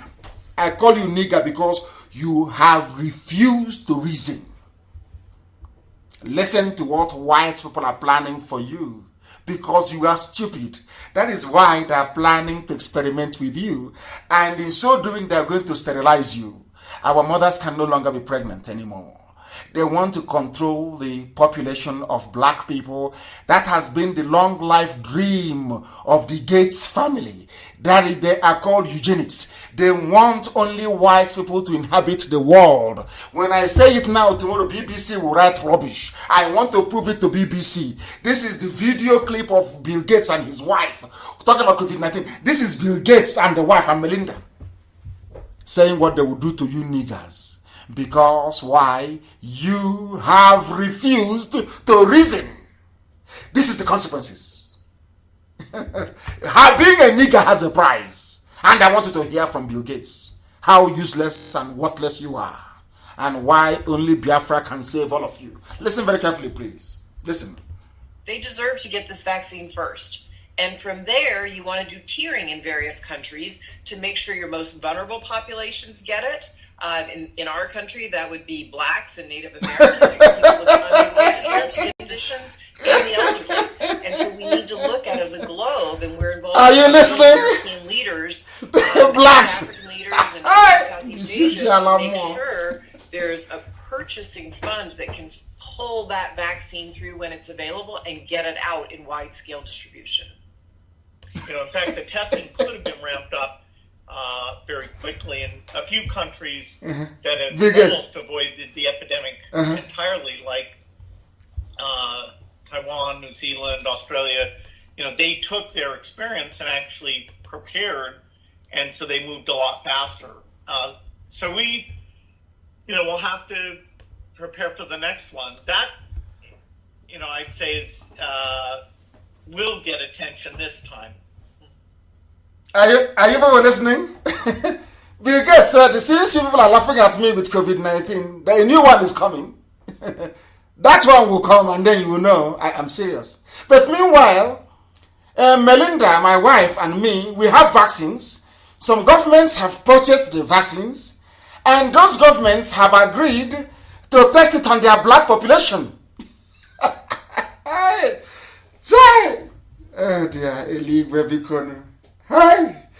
Sometimes I sit down and because I'm always a very troubled man anyway. I think a lot. I think too much. As Nnamdi Olebara said, my namesake, I am a thinker, and the night time is my friend, which means insomnia, because sometimes I hardly sleep. Sometimes I go for 3 days without sleeping, just thinking as to where the stupidity of a black man is leading us to. Do you know what Bill Gates and the wife said? That they have vaccines and the governments have agreed they will start testing it on black people. This is the cost of idiocy. You see, you black people, when you're going about backstabbing each other, fooling yourselves, saying you're a Nigerian, you want one nigger area and all the rest of it, this is the consequence. The world knows you're daft. The world knows that only an animal can answer a name that is given. Just like Bendel, Midwest Delta, Niger Delta, all the rest, South, all that rubbish. Any name they give you, you answer. Before, Cross River State was Southeast. Today it is now East Central, that is now called Southeast. We all answer. Any name they give us, we answer. The only thing that can answer any name you give to it is an animal, a pussycat or a dog. If you call your dog Shibio, it will answer. You name the dog Bingo, it will answer. You name the dog Whiskey, the dog will answer you. The dog has no choice. That was what black people did in Africa. A white man will come. Oh, your name is now Nigeria. Your name is Niger. The other one, oh, your name is Cameroon. Your name is Gold Coast. Your name is Upper Volta. Thankfully, those ones, they woke up in the morning and said, enough of this rubbish. They changed their names to Ghana and to what is Upper Volta again? What's it called? To oh my goodness, I remember it. It's escaped me. I'm too upset. It escaped me. The capital is Ouagadougou, isn't it? It's called Burkina Faso. Burkina Faso. They changed their name. But your history, your prof who is a professor at university cannot tell you that the people of Ghana changed their name from Gold Coast to Ghana. They won't tell you that Upper Volta changed their name from Upper Volta to Burkina Faso. They won't tell you that, will they? The same way you are a zoo animal in Nigeria. I'm a proud Nigerian. I'm proud nigger. This is Bill Gates and the wife. A white man came into Africa and turned your brains upside down. Made it impossible for you to reason. That is why they're afraid of IPOB. They made it impossible for you to reason. As a nigger. You are answering Nigeria. A name that is abhorrent. If you call somebody the full name Nigerian abroad, you will go to jail. But a monkey, a baboon from Africa, I'm a proud Nigerian, I'm a proud Nigerian, I'm a proud Nigerian. And I look at them, and I'm just looking at them because they're ignorant. They're ignorant. Let's continue. White Europeans came to Africa, enslaved all of us with the help of our own people. Don't forget that, please, very important. We helped them to enslave us very carefully. They took us to their farms in the Americas as farm animals. You know the way a donkey will walk a farm. Some movies you see a donkey, or in India you see a cow driving a plow through the field. That was what they used us for. In other words, a black man left the shores of the coast of Africa and went to America and became an animal. They used us in the farm. And most times in these farms, you have a family of one white man, the wife, and 4 kids, controlling nearly 200 black people. Oh dear me. Oh dear me. Oh dear. Controlling 200 black people. And won't do anything to them. We leave them and ask them, Massa, and Miss. We take care of their children. And if they die, they pass us on as a property to their children. We will be named in the will as property of the inheriting son or daughter, as the case may be. Black people. So when you see somebody who is unreasonable fighting those fighting for their freedom, you remember how foolish we were and where we are coming from. And you know that he or she is one of those people that went to America as a farm animal. In the field, you have 200 black people. In the house, you only have one white man, the wife, and four children, controlling 200 black people. They brought it into Africa. That is why they named us Nigeria. And somebody with a degree can come out and say, I am a proud Nigerian. I'm a proud Nigerian. Somebody that went to a university? Good Lord have mercy. Bill Gates never said Chinese will get the vaccines, or Latinos, or Asians, or Europeans, or whites. He specifically mentioned black people. I know that bastion of racism, the BBC will rush out tomorrow to try and protect Bill Gates and say, I misunderstood him. But you have his word here. Please, Amaka, post the video so that the world can listen to it. To Bill Gates. And when I say to people that we are in a mess, they don't understand it. I want to show you that the mess we are in as black people is not restricted to Bill Gates. The time now is 8 minutes. It's 8 minutes to 9 p.m. in the land of Biafra. But I'm teaching. I don't want to stop, please. I'm teaching this very gospel. I don't want to stop. I have to teach it. Elohim asked me to do so, and I must do so tonight. Very, very important, please. I want to prove to you once again the depth of the stupidity of a black man. And this time closer to home. I want to prove it to you. I don't hate anybody, but I want to prove to you so that when people are saying, oh, I'm a proud Nigerian, you can understand where their idiocy is coming from. You know it is natural. It is natural. I want to prove to you tonight that Bill Gates is saying what he's saying because Bill Gates knows that blacks are stupid. That's why he can open his mouth and say that we need to start testing vaccines on black people. Do you know what I want you to understand this very day? I don't know why this very news won't open. I don't know what is wrong with it. I'm going to open it. I'll read it for you. And you'll be shocked.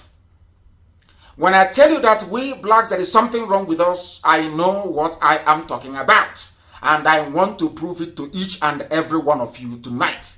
What is happening, what they have done, and what they are going to continue doing to us as a people. Because we have failed to reason. We have failed to reason. We have failed to reason. Where is it? Let me see if I can find it. Maybe they have taken the news down. Oh no, it's here. Sarumi Aliyu, Oyo State indigenes in Lebanon used as slaves to be brought back home soon.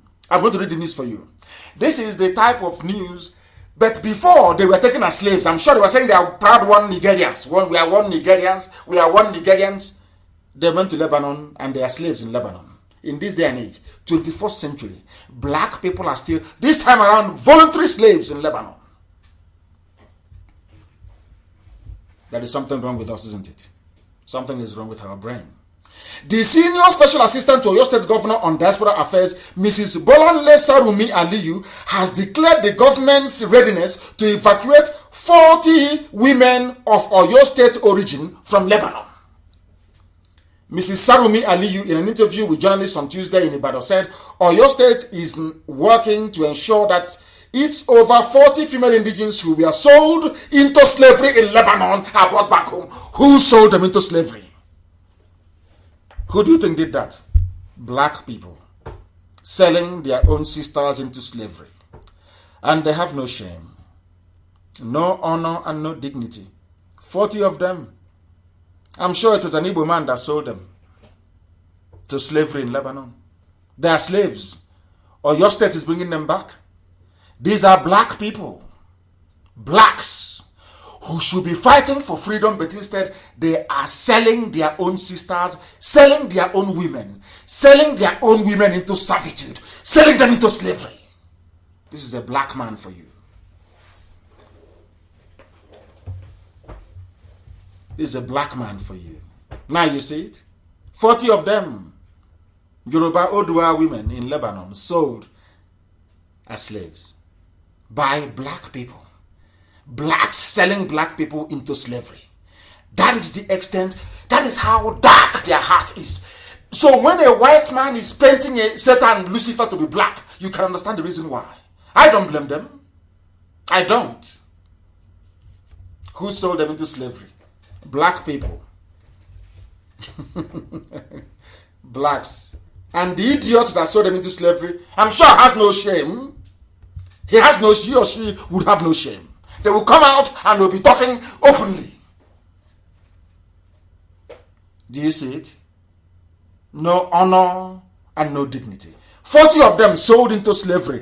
Oyo State government, Mrs. Sarumi Aliyu, is saying that Oyo State government, and kudos to Oyo State government, they are planning to bring them back from slavery that they were sold into by fellow black men. Now you understand it?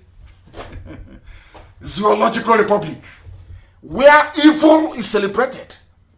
Evil and wickedness is celebrated. Evil, somebody is committing a crime that in the olden days they will be stoned to death for it. And they still have the guts to come out to show their faces. I don't understand it. I don't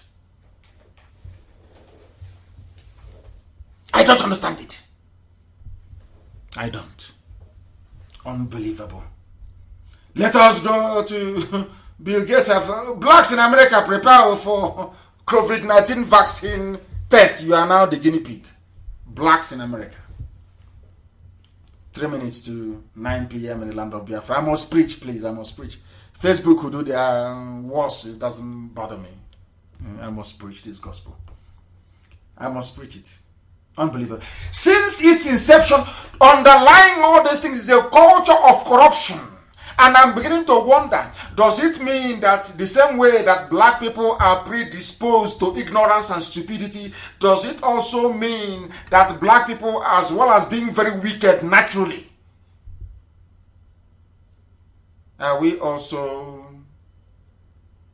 people who by nature condone evil? I don't know, because I don't condone evil. Since its inception, the NDDC, NNPC, all those PC people, they have, as somebody wrote, they have been a waste pipe or conduit through which the people's money is being siphoned by the same people appointed to oversee it. People are now saying that the famous NNPC, and in fact, even NNPC should be scrapped. But what should be scrapped is Nigeria. Your Nigeria should be scrapped. That Niger area should be scrapped. Not NDDC or NNPC. Nigeria is the problem. Nigeria is the problem. Niger area is the problem. And the stupidity of a black man is the key. A black man will wake up and sell women. Sell his own sister. Sell his sisters. And still get up in the morning the next day to talk in public. God forbid evil. God forbid Satan.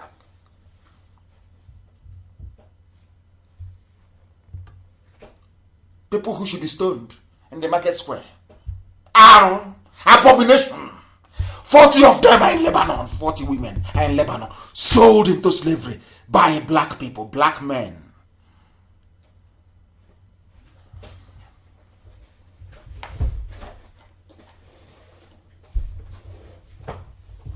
Foolish people. And their youth, some of our youth, very foolish, beyond repair. Very foolish. You know, the thing about an unreasonable mind is that they are not amenable to reason. No matter the school they go to, how many degrees they accumulate, a nigger is a nigger as stupid as anything you can think of. Forget the degrees, all rubbish. I told the zoo, give me Biafra, they said, I will destroy you with the truth. I won't fire a gun. I won't shoot at anybody, no. Of course not. Only with gun. When truth is more potent. I will destroy Nigeria with the truth. Only the truth. Children of Lucifer. Let me see the idiot who will come to my house. I'm a Nigerian. We Nigerians. Foolish people everywhere. What is going on in the zoo is heavyweight corruption. Which part of the zoo is not corrupt? I'm asking you. Name one that is not corrupt. I said name one. Is it your presidency that is receiving stolen goods from EFCC? Is it the army? Is it the army that is so corrupt that soldiers are abandoning them? Which part of the zoo? Is it the judiciary? That the judge will come to court with 2 envelopes. One judgment if you pay him or her. The other one if you don't pay. Name one aspect of the zoo called Nigeria that is normal. Name one aspect. Name one, I'm asking you. None. That is why there are animals in a zoo perambulating. As I said, I am going to advertise. If you want to go and view animals in Africa, please don't disturb the lions and the zebra you have in East Africa.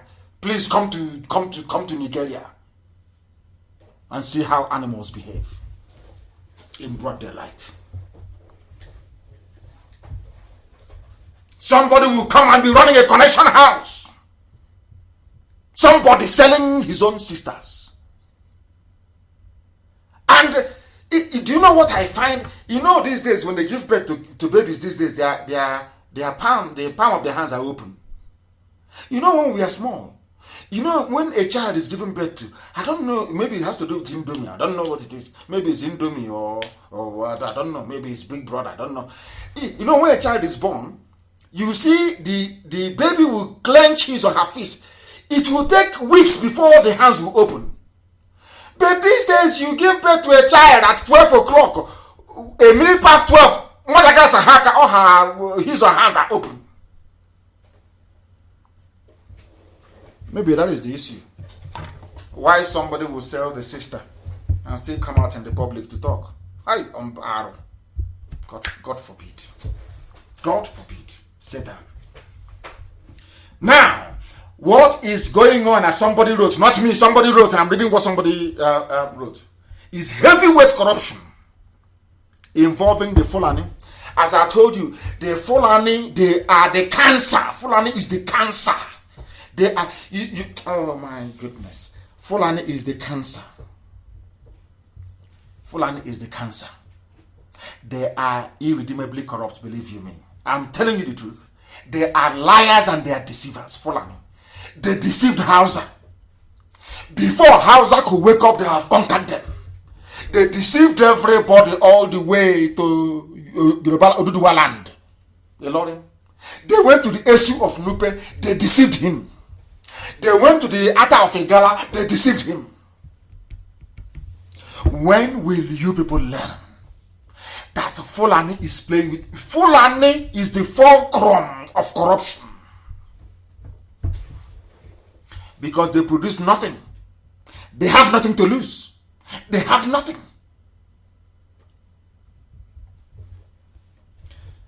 There is a woman called Sadiya Umar Farouk. I know her as the girlfriend of Abakiari, I know that very. I don't want to go into that side. It's a private matter. They can do whatever they like. That's their business. Mrs. Sadiya Umar Farouk is a Fulani woman and one of the most corrupt human beings on this earth. She is the Minister for Humanitarian Affairs and Social Welfare. She told her fellow animals in the zoo, Nigerians, that she spent 600 billion naira feeding school kids during the lockdown. But nobody called her for House of Reps questioning that is happening in NDDC. Look at how much she spent. Look at how much NDDC spent 81 billion. But they gave one Fulani woman, only one woman, 600 billion. Tell me why she will not support one Nigeria. Tell me why her family should not be against IPOB. Tell me why those they recruit, those hungry umokoko, like if you want to feed pigeon. But like in those days, you'll be giving the pigeon joro, pigeon will be coming until you trap it. That's how they are giving to umokoko, baby sab, all these idiots, without any means of livelihood.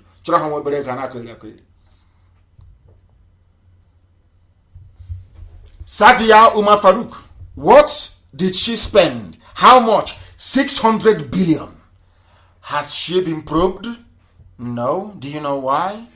Because the Fulani controls the legislature. They control the judiciary. They control the executive. They try you when they say your time is up. What is happening now is that cabal changed hands. So another group is now in charge and now probing another group. That's all. Just tit for tat. They didn't share the money very well. They did not give Malami his own share. That's why he's upset with Magu. Look at this woman here, the most corrupt of them. 600 billion she spent feeding school kids that nobody can see. Fulani. And a fool will come tomorrow and tell me about one Nigeria. Let's make Nigeria great. Let's make Nigeria one. Some idiots will say they want Igbo presidency 2023. 2023 presidency. Oh my goodness.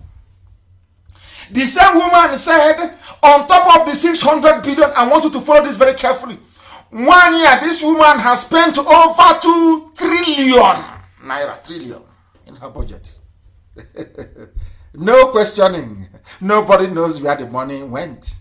Fulani, one Nigeria, one Nigeria. Hey, 850 billion unaccounted for. Yet the whole Nigeria is shaking. Only NDDC 86 billion. Everybody's dancing. Hey, NDDC, Nigeria data is corrupt. It's only it. But one Fulani woman have spent 850 billion. 600 billion for school feeding. Are you following me? 250 billion again for palliatives to geopolitical zones in the north. And you're busy writing, I'm a Nigerian. Let's move Nigeria forward. These are the people you're moving forward. Are these the people you're moving forward? Fulani and her allies have decided to scrap the NDDC and the Niger Delta Ministry. But they are busy fattening themselves. By the time this regime is done with you zoo animals, anyway, of course, you are niggers. What do you know? You went to America, you worked for 260 years without pay. People don't know the meaning of slavery in America. Blacks in America, they will give birth to their children. Their children is the property of the man, of their own owner as well. So one day they can decide to sell your child to the nearest person, and people were repulsed by it. But today, after so many years, today, 21st century, there are black men, Igbo men, selling women into slavery. And we are clapping for them. Niseji, black people. You are clapping for somebody who sells a slave dealer. You are clapping for them. Do you see why I hate the way you people reason? Black people. You have no conscience. You have no empathy. You have no soul. That is why they paint you black. That is why Lucifer is a black man. Because of the way you behave. Black people. Somebody is a slave dealer. Selling your sisters. And you're clapping. Yeah. Hey, ride on, my brother, ride on. Good sell. How much sales did you make last week? Well done, ride on. Oh dear me. Black people. I sold the covered vehicles to Asorok. Magu, these are people claiming they are fighting corruption. They are selling cars to the presidency. Now they are car dealers. The same way some Igbo boys are slave dealers of their own sisters. Now you understand it? Your zoo. Magu is now an auto dealer selling cars to Asorok, and they are buying at knockdown price, and you don't have to pay. You come and carry it, and from the budget, the money will come out. From your ministry budget, the money will come out. This is why I hate the zoo Nigeria with a passion. This is why I despise Nigeria. This is why I hate Nigeria with every sinew in my body. That is why any idiot telling me about one Nigeria, I hate you even more. Because you're a fool, you cannot reason very well.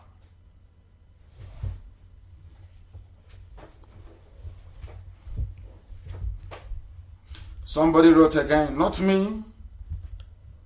Until people begin to demand for accountability from their leaders and hold them responsible, the wolves in political cassocks will continue to blossom. I ask you to look at the Enugu, an example. I want everything I'm saying is about the mind of a black man. Look at Enugu. Please find the picture of Enugu, those pictures of Enugu Onitsha Expressway. Somebody find that picture, give it to Amaka. Amaka, please publish it. To buttress my point, if you're watching on Facebook only, on my page, at Mazen Namdekano, not the fake one that they create. No, they love my name so much. If you don't mention Namdekano, you are nobody. We own them. Nobody knows who they are. You have to mention Nnamdi Kanu for people to listen to you. That is the stranglehold we have over your lives. We own you. They opened a fake account again with my name. But the real one, I think I have nearly 500, I don't know if it is followers or so. 500,000 followers. That's the real one. Go there. Amaka, please post those pictures of Enugu Onitsha Expressway. Now, as you're looking at that picture, if you have it, post it on my wall, please, on my page. As you're looking at that very picture, do you know who is responsible for the state of that road? His name is Ike Ekweremadu. And do you know the funniest thing? There are graduates and PhD holders who are supporting him.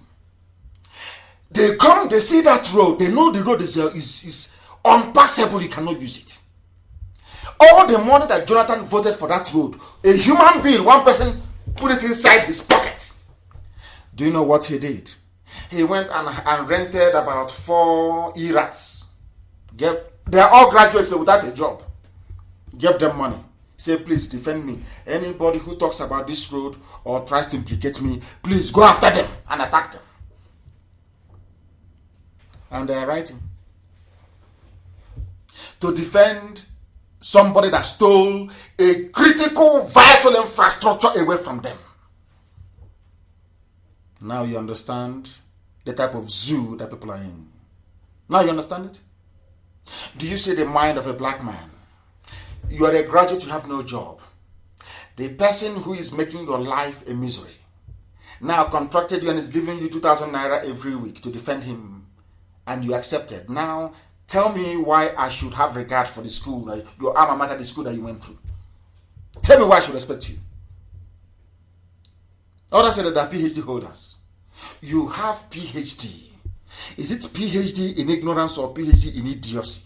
And somebody who pocketed the money meant for Enugu Onitsha Express will put it in his pocket, then hired you to attack those exposing him.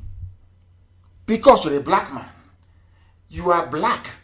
Now, when you start complaining about the Europeans painting Lucifer black or the devil black, you look at yourself first and see what you have done.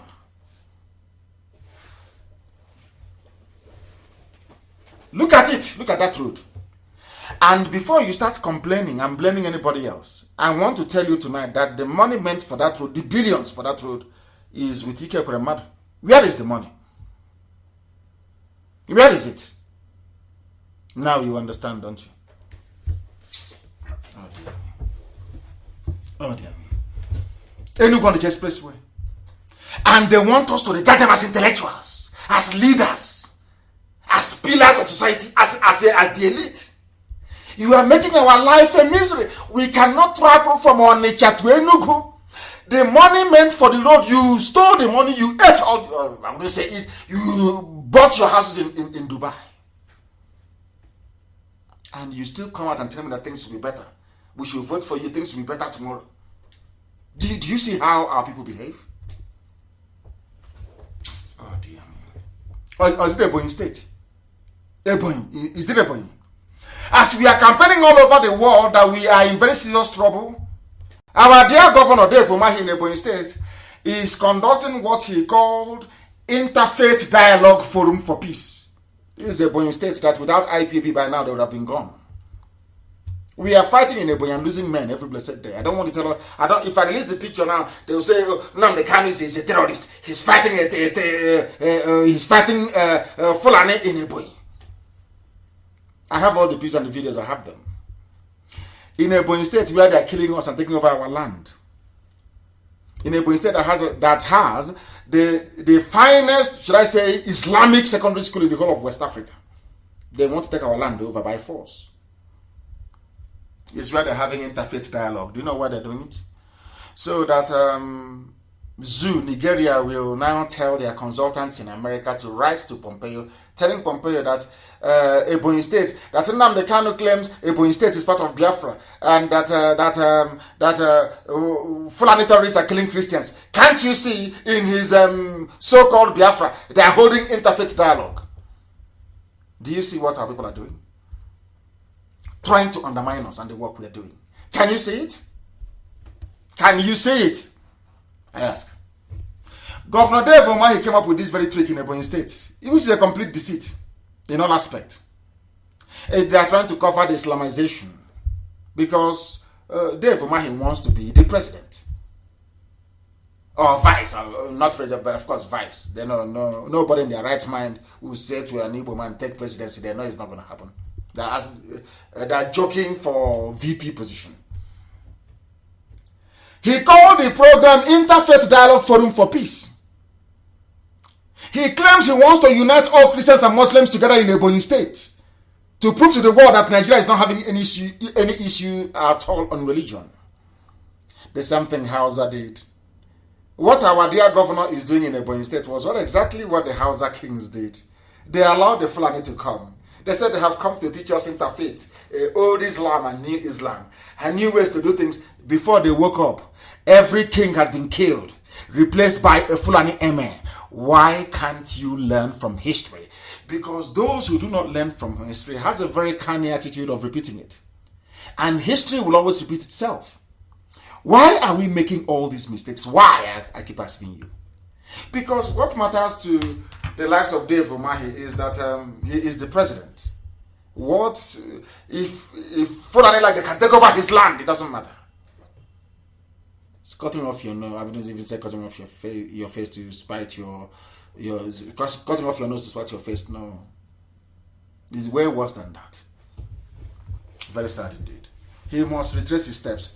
We said we're not going to attack anybody, but if you do something bad, we'll highlight it. This is terrible. This interfaith nonsense is terrible. It is terrible. Pocketing the money meant for Enugu on the expressway is horrible. The same thing to Iguacha, Enugu, horrible thing to do. And we can't condone it. Others can condone it. We cannot condone it. It's impossible. I won't condone it. I can't condone it. It's impossible. All you are trying to do is to get people not to believe in Biafra. to give the wrong impression to the international community that even in Ebonyi State that is part of Biafra, we are working, is now partly Muslim territory, and we're working with them to establish peace. Peace over what? Oh, okay, people asking for peace, somebody must have started a war. For you to have peace, there must be war, isn't it? So who started the war that led to the peace that you're trying to negotiate? Nigeria. Look at what our governors did, and are still doing. And look at what the governors are doing in the north. Please try and publish this for me. In Katsina, their own governors signed a peace accord with murderers and with killers. But I attended one meeting with governors in Enugu. They said, come back another time. We're not going to schedule for a subsequent meeting. When I left, they conspired and said, oh, no, we don't need him here anymore. Let's go and kill him. But in the north, your counterparts in the north, this is IPOB that bears no arms or nothing, but your counterparts in the north, they are dealing with terrorists and murderers, and they're giving them money. They are signing peace accord with them. And tomorrow you want us to love you. Do you see how impossible that is?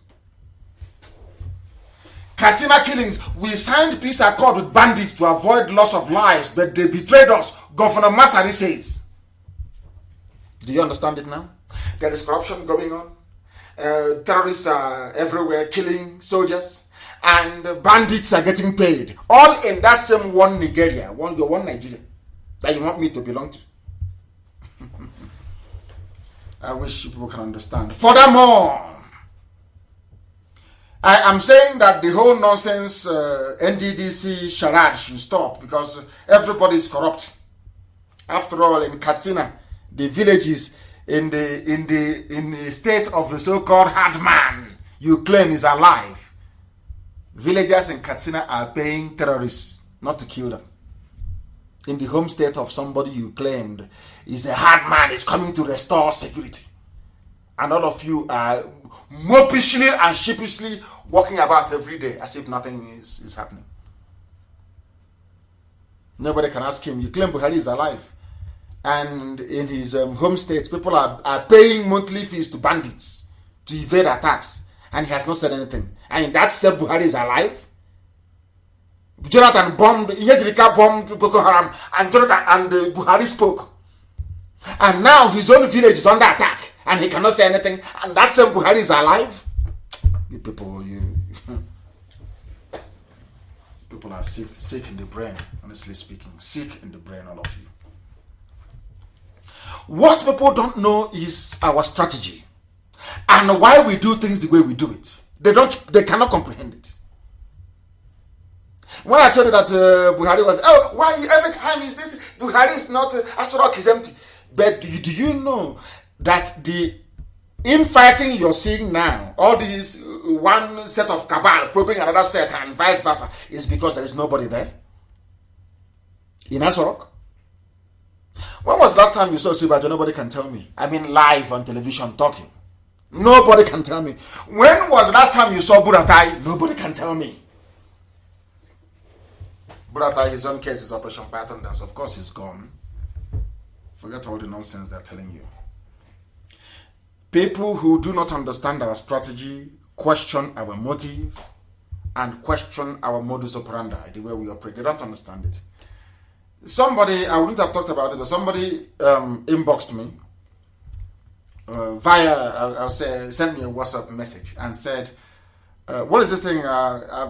He said to me, but what is your structure? I said, but who asked you to inquire about IPOB structure? He said, nobody, just tell me, I want to understand. I'm at a loss. And do you know what I said to him? I said to him that IPOB structure is designed to withstand any shock wave from any quarter.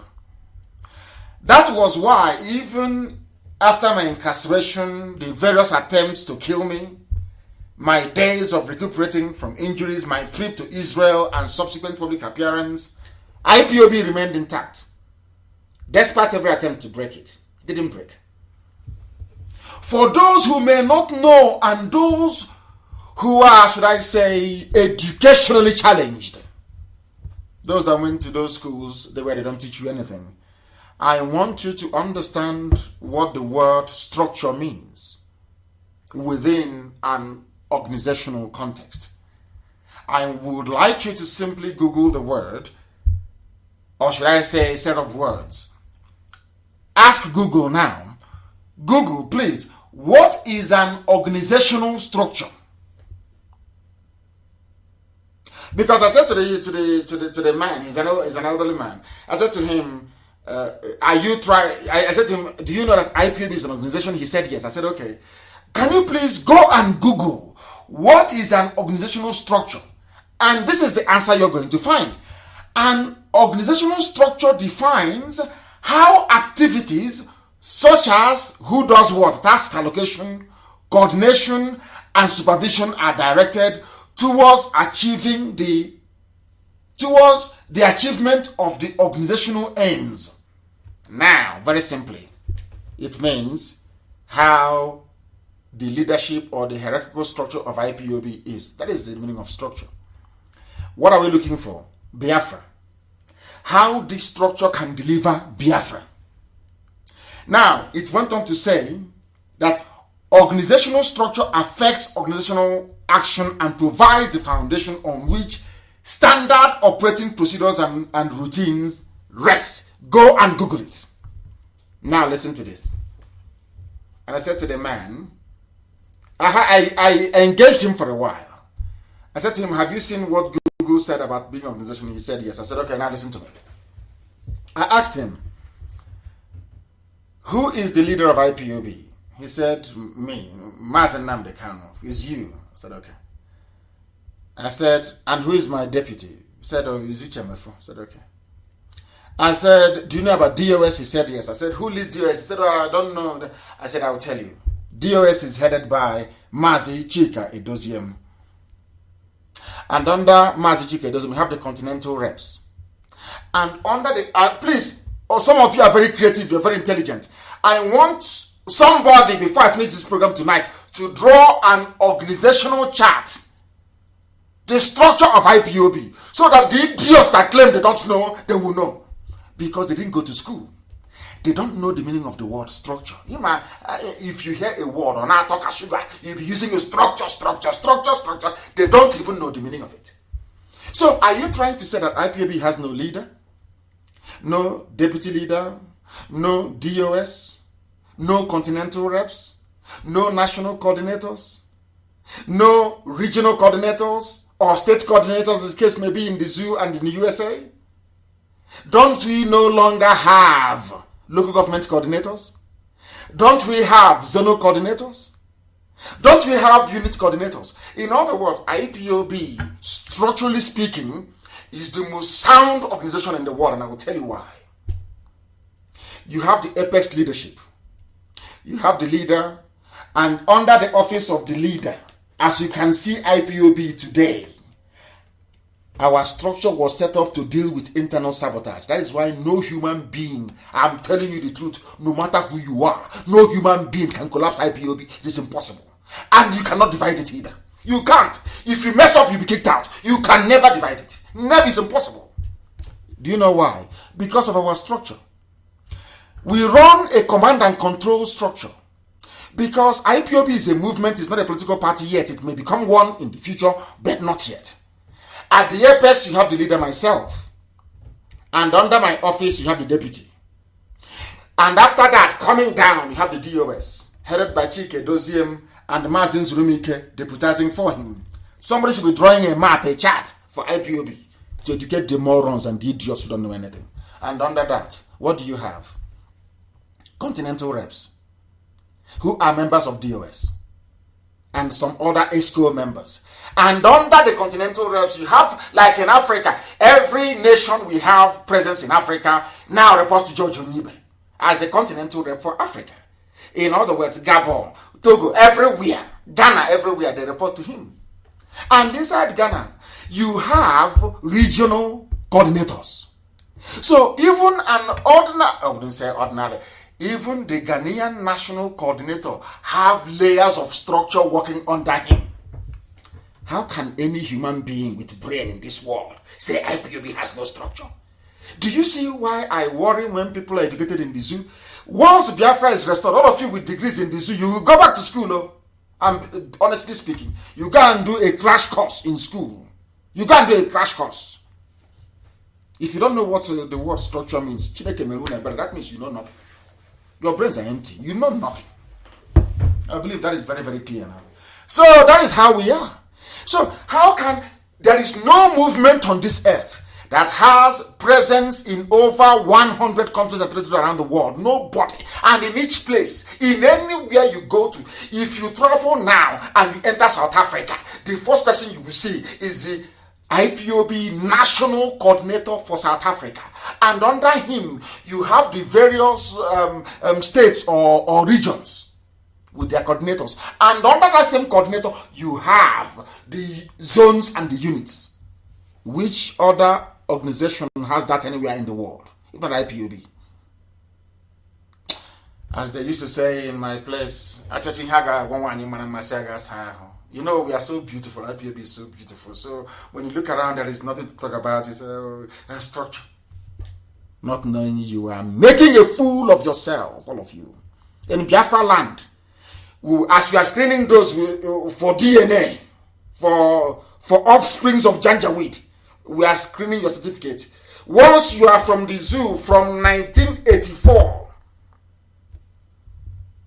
up to now, you go back to whatever you may have studied, you go back and do 1 year refresher course. If people who have degrees don't know the meaning of structure, then we are in trouble. We are in very serious trouble, I tell you. Hey.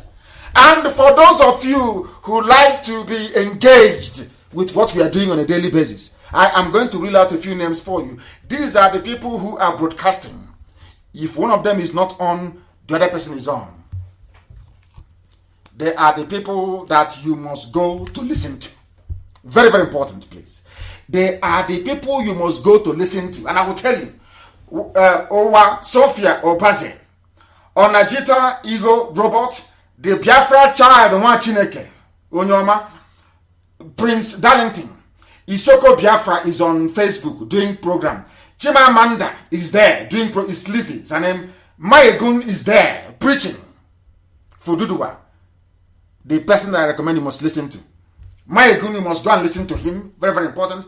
Efe or Wanogo, you must listen to her. Adobe Biafra, you must listen to her. Uforma Biafra, you must listen to her. Of course, you must go and listen to Simon Ekpa, who is doing a very fantastic job. Very great job that Simon Ekpa is doing. Very, very, absolutely fantastic job that he's doing. You must listen to him and share his videos accordingly. Very, very important. He is bringing a new dimension to this very awareness that we are making, and you must listen to him. Very, very important. Emmanuel Jr. Chibuzo Egwatu is doing a very good job. Patrick Ikem, the same thing. Mazichika Austin is broadcasting. Onyemechi Oba is broadcasting. Ada Nsoka is broadcasting, and many more. As you broadcast and as I watch you, and I feel that you're up to the pedigree, I will announce your name. People will go and they watch you. These are the people you should be listening to. If you're bored, you don't want to, go and listen to them. They have something to say. There's Onyebuchi, is Onyemechi Oba here? Onyemechi Oba is here. There is another, I don't know if this our brother from South Africa is here. I've forgotten his name. I don't know if his name is here. I'll make sure that I include him next time. These are the people you go and listen to. Go and listen to them. These are the people you listen to. They are the ones that they will help reset your brain, so at least you can begin to reason like a human being. And what we are all saying, all of us, all these people, I mentioned their names, and all of us, most of us who are listening, what we are saying here is that Ohaneze issued a statement saying, with the mood of the nation today, an Igbo man will hopefully succeed Muhammadu Buhari. And we are telling them now, we are not interested in your 2023 presidency. Write whatever garbage you like. Send whoever you like to write whatever nonsense they want to write. We are not interested. Nobody with their right senses will be interested in being in a zoo like Nigeria. Nobody. We are not interested in your presidency. And can never be. And can never be. For your information. before they start saying we have insulted anybody, could anybody who is today clamoring for their turn to loot, which is what it is all about, and as you know, the same people they gave money to build Enugu on the expressway, they pocketed it. Are they the ones going to go to Abuja to represent you? I'm asking you.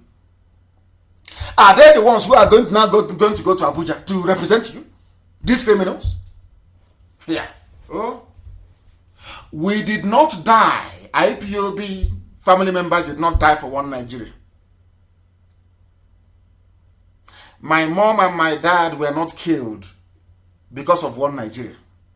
They died because of Biafra. And that's what we're heading to. Not tomorrow and people start saying, oh, they don't want to cooperate. They don't want to be with us. I am telling them now, we are not interested in your one zoo. We put up a challenge to you. Conduct a place beside. We don't need government intervention. Conduct a place beside and ask our people what they want. The time has come and gone when you do whatever you like. It is no longer going to happen. That I can assure you. We are not interested in your presidency. We did not die for one Nigeria zoo presidency. Some people are now making the same mistakes that Azikiwe made. This was the same mistakes Azikiwe made. Mbono Jike was warning him. He did not listen. Look at where we are today. Ebonyi has been taken over by Fulani. According to ADF, Ali Igbo Development Foundation, 400 of our villages have been taken over by the Fulani Janjaweed. If you don't know, let me tell you. And some of you are busy yapping your rubbish on social media. 400 villages taken over. And I'm sure all of you are waiting for IPOB to give command to drive them away, which we will very soon. I know that's what you're waiting for. And then some of you will say we are terrorists. But we are waiting for you. We're waiting for you.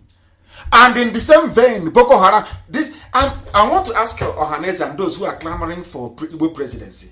Is it the same presidency that a Fulani cabal is holding now, and they cannot contain the insecurity in the zoo? So you think that once an Igbo man is in Aso Rock, ISIS will stop being active? Boko Haram will disappear overnight. Is that what you're telling me?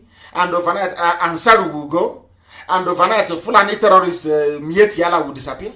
Is that what you're trying? And Al Qaeda in the Maghreb will just disappear. And bandits will not be able to be found.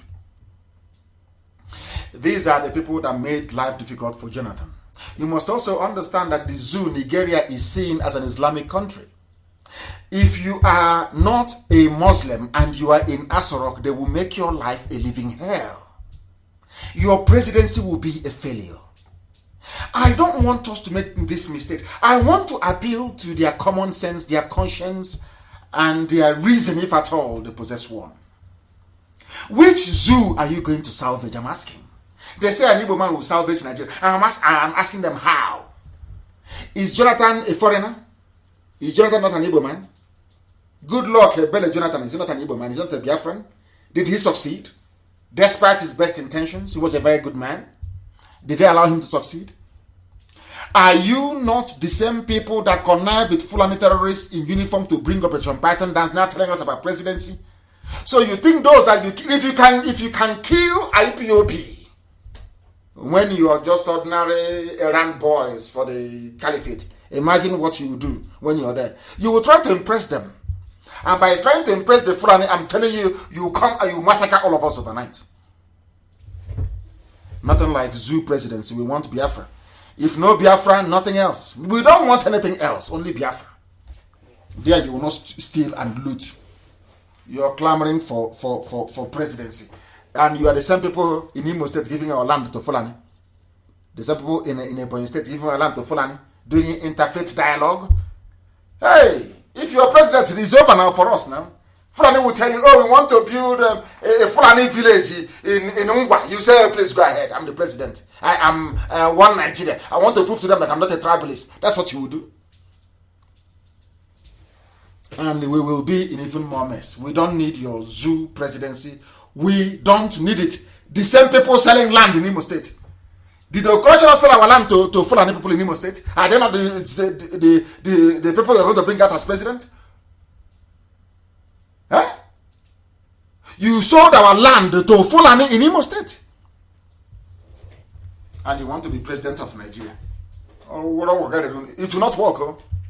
So you finish us then. You will never learn. Go and read what Mazen Bono Ojike told Azikiwe. Go and read and learn from history. Everything that is happening now, Mazen Bono Ojike told Azikiwe. Mazen Bono Ojike told Azikiwe, leave Ahmadu Bello alone, leave Tafawa Balewa alone, let's go home. Let us go home and develop. And Zik said, no, he's one Nigeria. One big Nigeria he never conquered. And he wanted to be an emperor. Look at the mess we are in today. They told him, he said, no, one Nigeria. Look at where we are today. It cost him his life. Now that Chukwuka Biama has brought IPOB to lead us out of this mess, you want to take us back into presidency. So if you get it for 4 years and then what happens? Then we'll be in bondage for another 200 years? People must reason, please. They must be able to reason. And those selling our land in Imo State, of course, they know they're mistaken. We want all of them, these land sellers and criminals who stole the money meant for our infrastructure, for our roads. Please take your 2023 presidency nonsense elsewhere. We Biafrans, we are in the majority. We reject it in total, completely, totally. We don't want it. Take your rubbish elsewhere. Was President Jonathan not a president and commander-in-chief for 6 years? What happened to Niger Delta after 6 years of Jonathan being there? What happened to so-called Niger Delta? I said, what happened? Can you not see NDDC? Their budget is 81 billion. One Fulani woman is spending 850 billion on nonsense. What is going to change? When you people were there as governors, what did you do? What did you do that we're going to send you to go to Abuja to be president? Oh, please, give us a break. Give us a break. How can these pseudo-intellectuals think that Fulani Janjaweed terrorists will relinquish their stranglehold on the legislature and judiciary? They will use the legislature to make your life hell as an Igbo president if you don't know. The judiciary is there. They will be dragging you all over the place. Your so-called useless Igbo presidency will be crippled overnight. Don't you know that? They hate you naturally. They started killing you since 1945, in case you don't have any brain. Since 1945, they started killing you till today. Are they going to stop? Even when Ironsi was there, they were killing you. When Azikiwe was the governor general, they were killing you. Don't you know that? So what is going to change? Nothing, of course, is going to change. If this is your beloved zoo with all this corruption and mayhem and anarchy, a supposedly Fulani oligarchy with their control over everything cannot govern the zoo. How about you? That is Nyamere. What are you going to do there? That they will support you. Some of you never learn. You will never ever learn. Never ever learn. The zoo is in a mess. And we are helping to collapse it. Because somebody quite rightly pointed out that I'm telling those in Zamfara, Igbo traders in Zamfara, the governor is congratulating you, saying thank you for staying. A governor in the country you claim is your own is congratulating you for staying in a state where they're killing you. Anyway, Nigeria is fast, Nigeria, let me correct name, Niger area. Niger area is fast becoming a strategic failure and irrelevant to the world. Have you forgotten that very story? It is there. It is there, still there. It was published last year, 24th of August. And when they said, oh no, it's a lie. It can never happen. Is the zoo not a failure today? Is Somalia not better than the zoo today? As I told them, give me Biafra or else Somalia will be better than the zoo, Nigeria. Is Somalia not peaceful, more peaceful today than Nigeria? In Somalia, are they paying bandits so they can sleep at night? But in the state of the man you claim is your president, they are paying bandits. That tells you all you need to know. And that brings us very close, ever closer to the end of the program today. But I have a few announcements to make, very, very important, please. I am directing from this very evening that the Nigeria Community Germany Football Club, if you know it, those of you in Hamburg, you know this. We collapsed it. Because nothing like, and I'm also telling my people tonight, I don't want to hear about any Nigeria association anywhere again. I want Biafrans to remove themselves from every Nigeria association anywhere in the world. You are either in IPOB or you are in your local meeting. Be it Bende, be it Arochukwu, be it Anang meeting, be it BBO meeting, be it his own meeting, be it Igede meeting. I don't want to hear that any Biafran is attending any useless Nigerian meeting anywhere in the world. We don't want them. Because Nigeria is gone. Niger area is gone. Therefore, I am directing that the previous Nigerian Community Germany Football Club in Hamburg be renamed from tonight IPOB Football Club, IPOB FC in Hamburg. IPOB FC in Hamburg is the new name. No longer Nigerian Community Germany Football Club. Rubbish is gone. I am also glad that this very formidable family of IPOB in Hamburg especially have successfully collapsed the Nigerian community nonsense meeting in Hamburg. I expect the same thing to happen all over the world. What we are going to have is IPOB, Oduduwa people, because of this new found alliance. You can join Igbo meetings if you like. Efik, Urobo, Igede, Idoma, Egala, Izon, Ibibio, Anang, Efik, Ishekiri, Ekomo, any group at all, but not Nigeria. Anything with the name Nigeria in it, no Biafran should be in it. Because the zoo is gone. It is gone, completely gone. Our move now is to collapse everything to do with the zoo all over the world. Anywhere you see anything to do with Nigeria, Niger area, make sure you undermine it. Don't attend the association meetings, anything to do with Nigeria.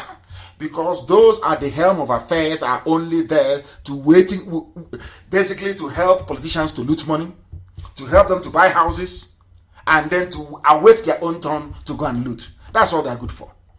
And you see them speaking grammar from morning till night. And that won't even make NEPA to bring the light. Never. You're still in darkness. Still using your I better pass my neighbor tiny generator to making noise all over the place. We are going to collapse everything to do with the zoo. Do not join their association anywhere in the world. We have done so in Hamburg, in Germany. We have collapsed it because we have a structure. In Hamburg, we have a coordinator, Collins, and we have other unit coordinators working under him. That is how formidable we are. Where is the structure? But they don't have a structure.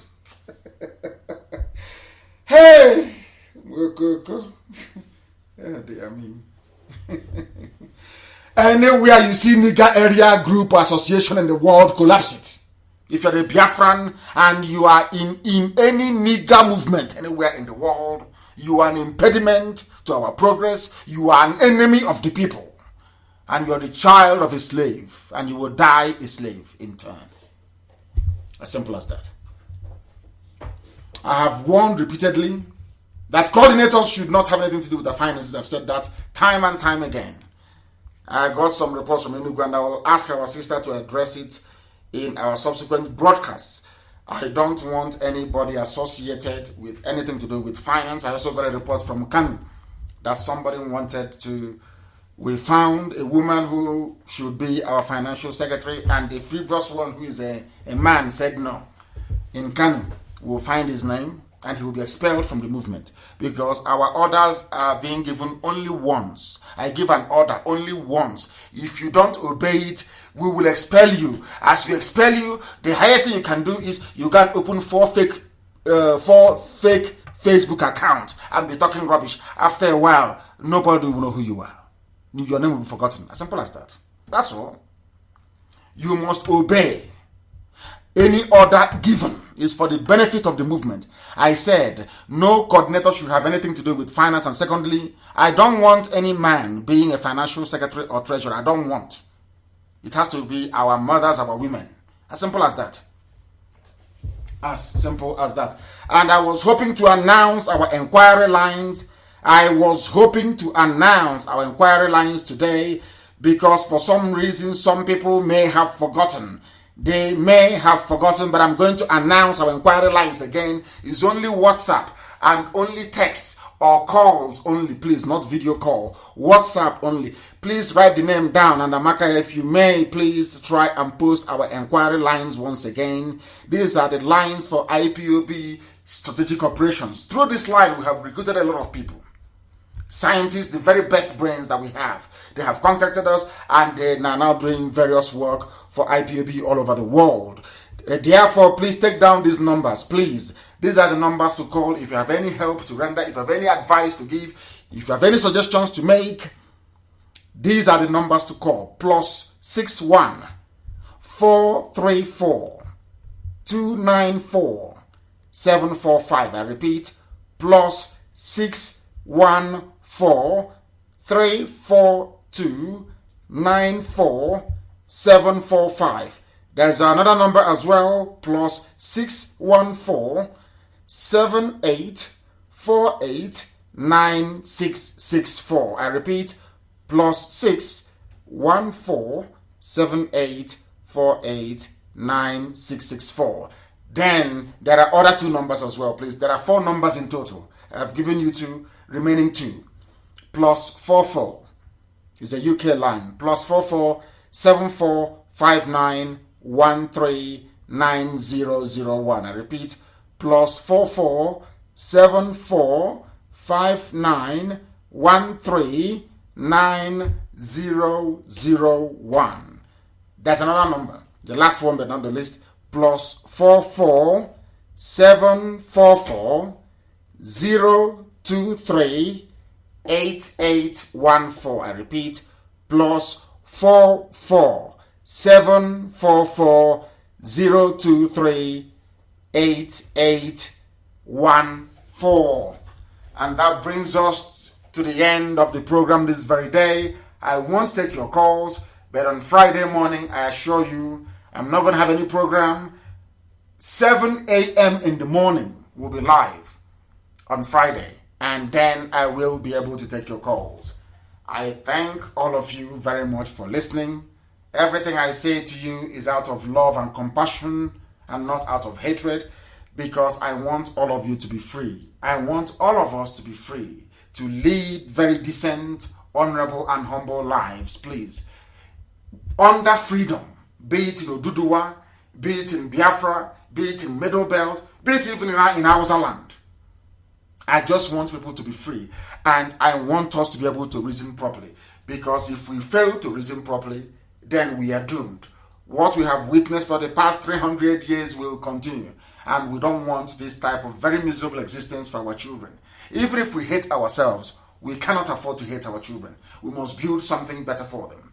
Therefore, I thank you all very much for listening this very evening, and as always, do not forget why we are here. It is to restore Biafra, but very critically also is to do so under the guidance of the Most High Elohim. That is why we proclaim unequivocally that Biafra is our religion. Here on radio, Biafra is where we worship, because Elohim is our God. From me, from here, and with every love in my heart,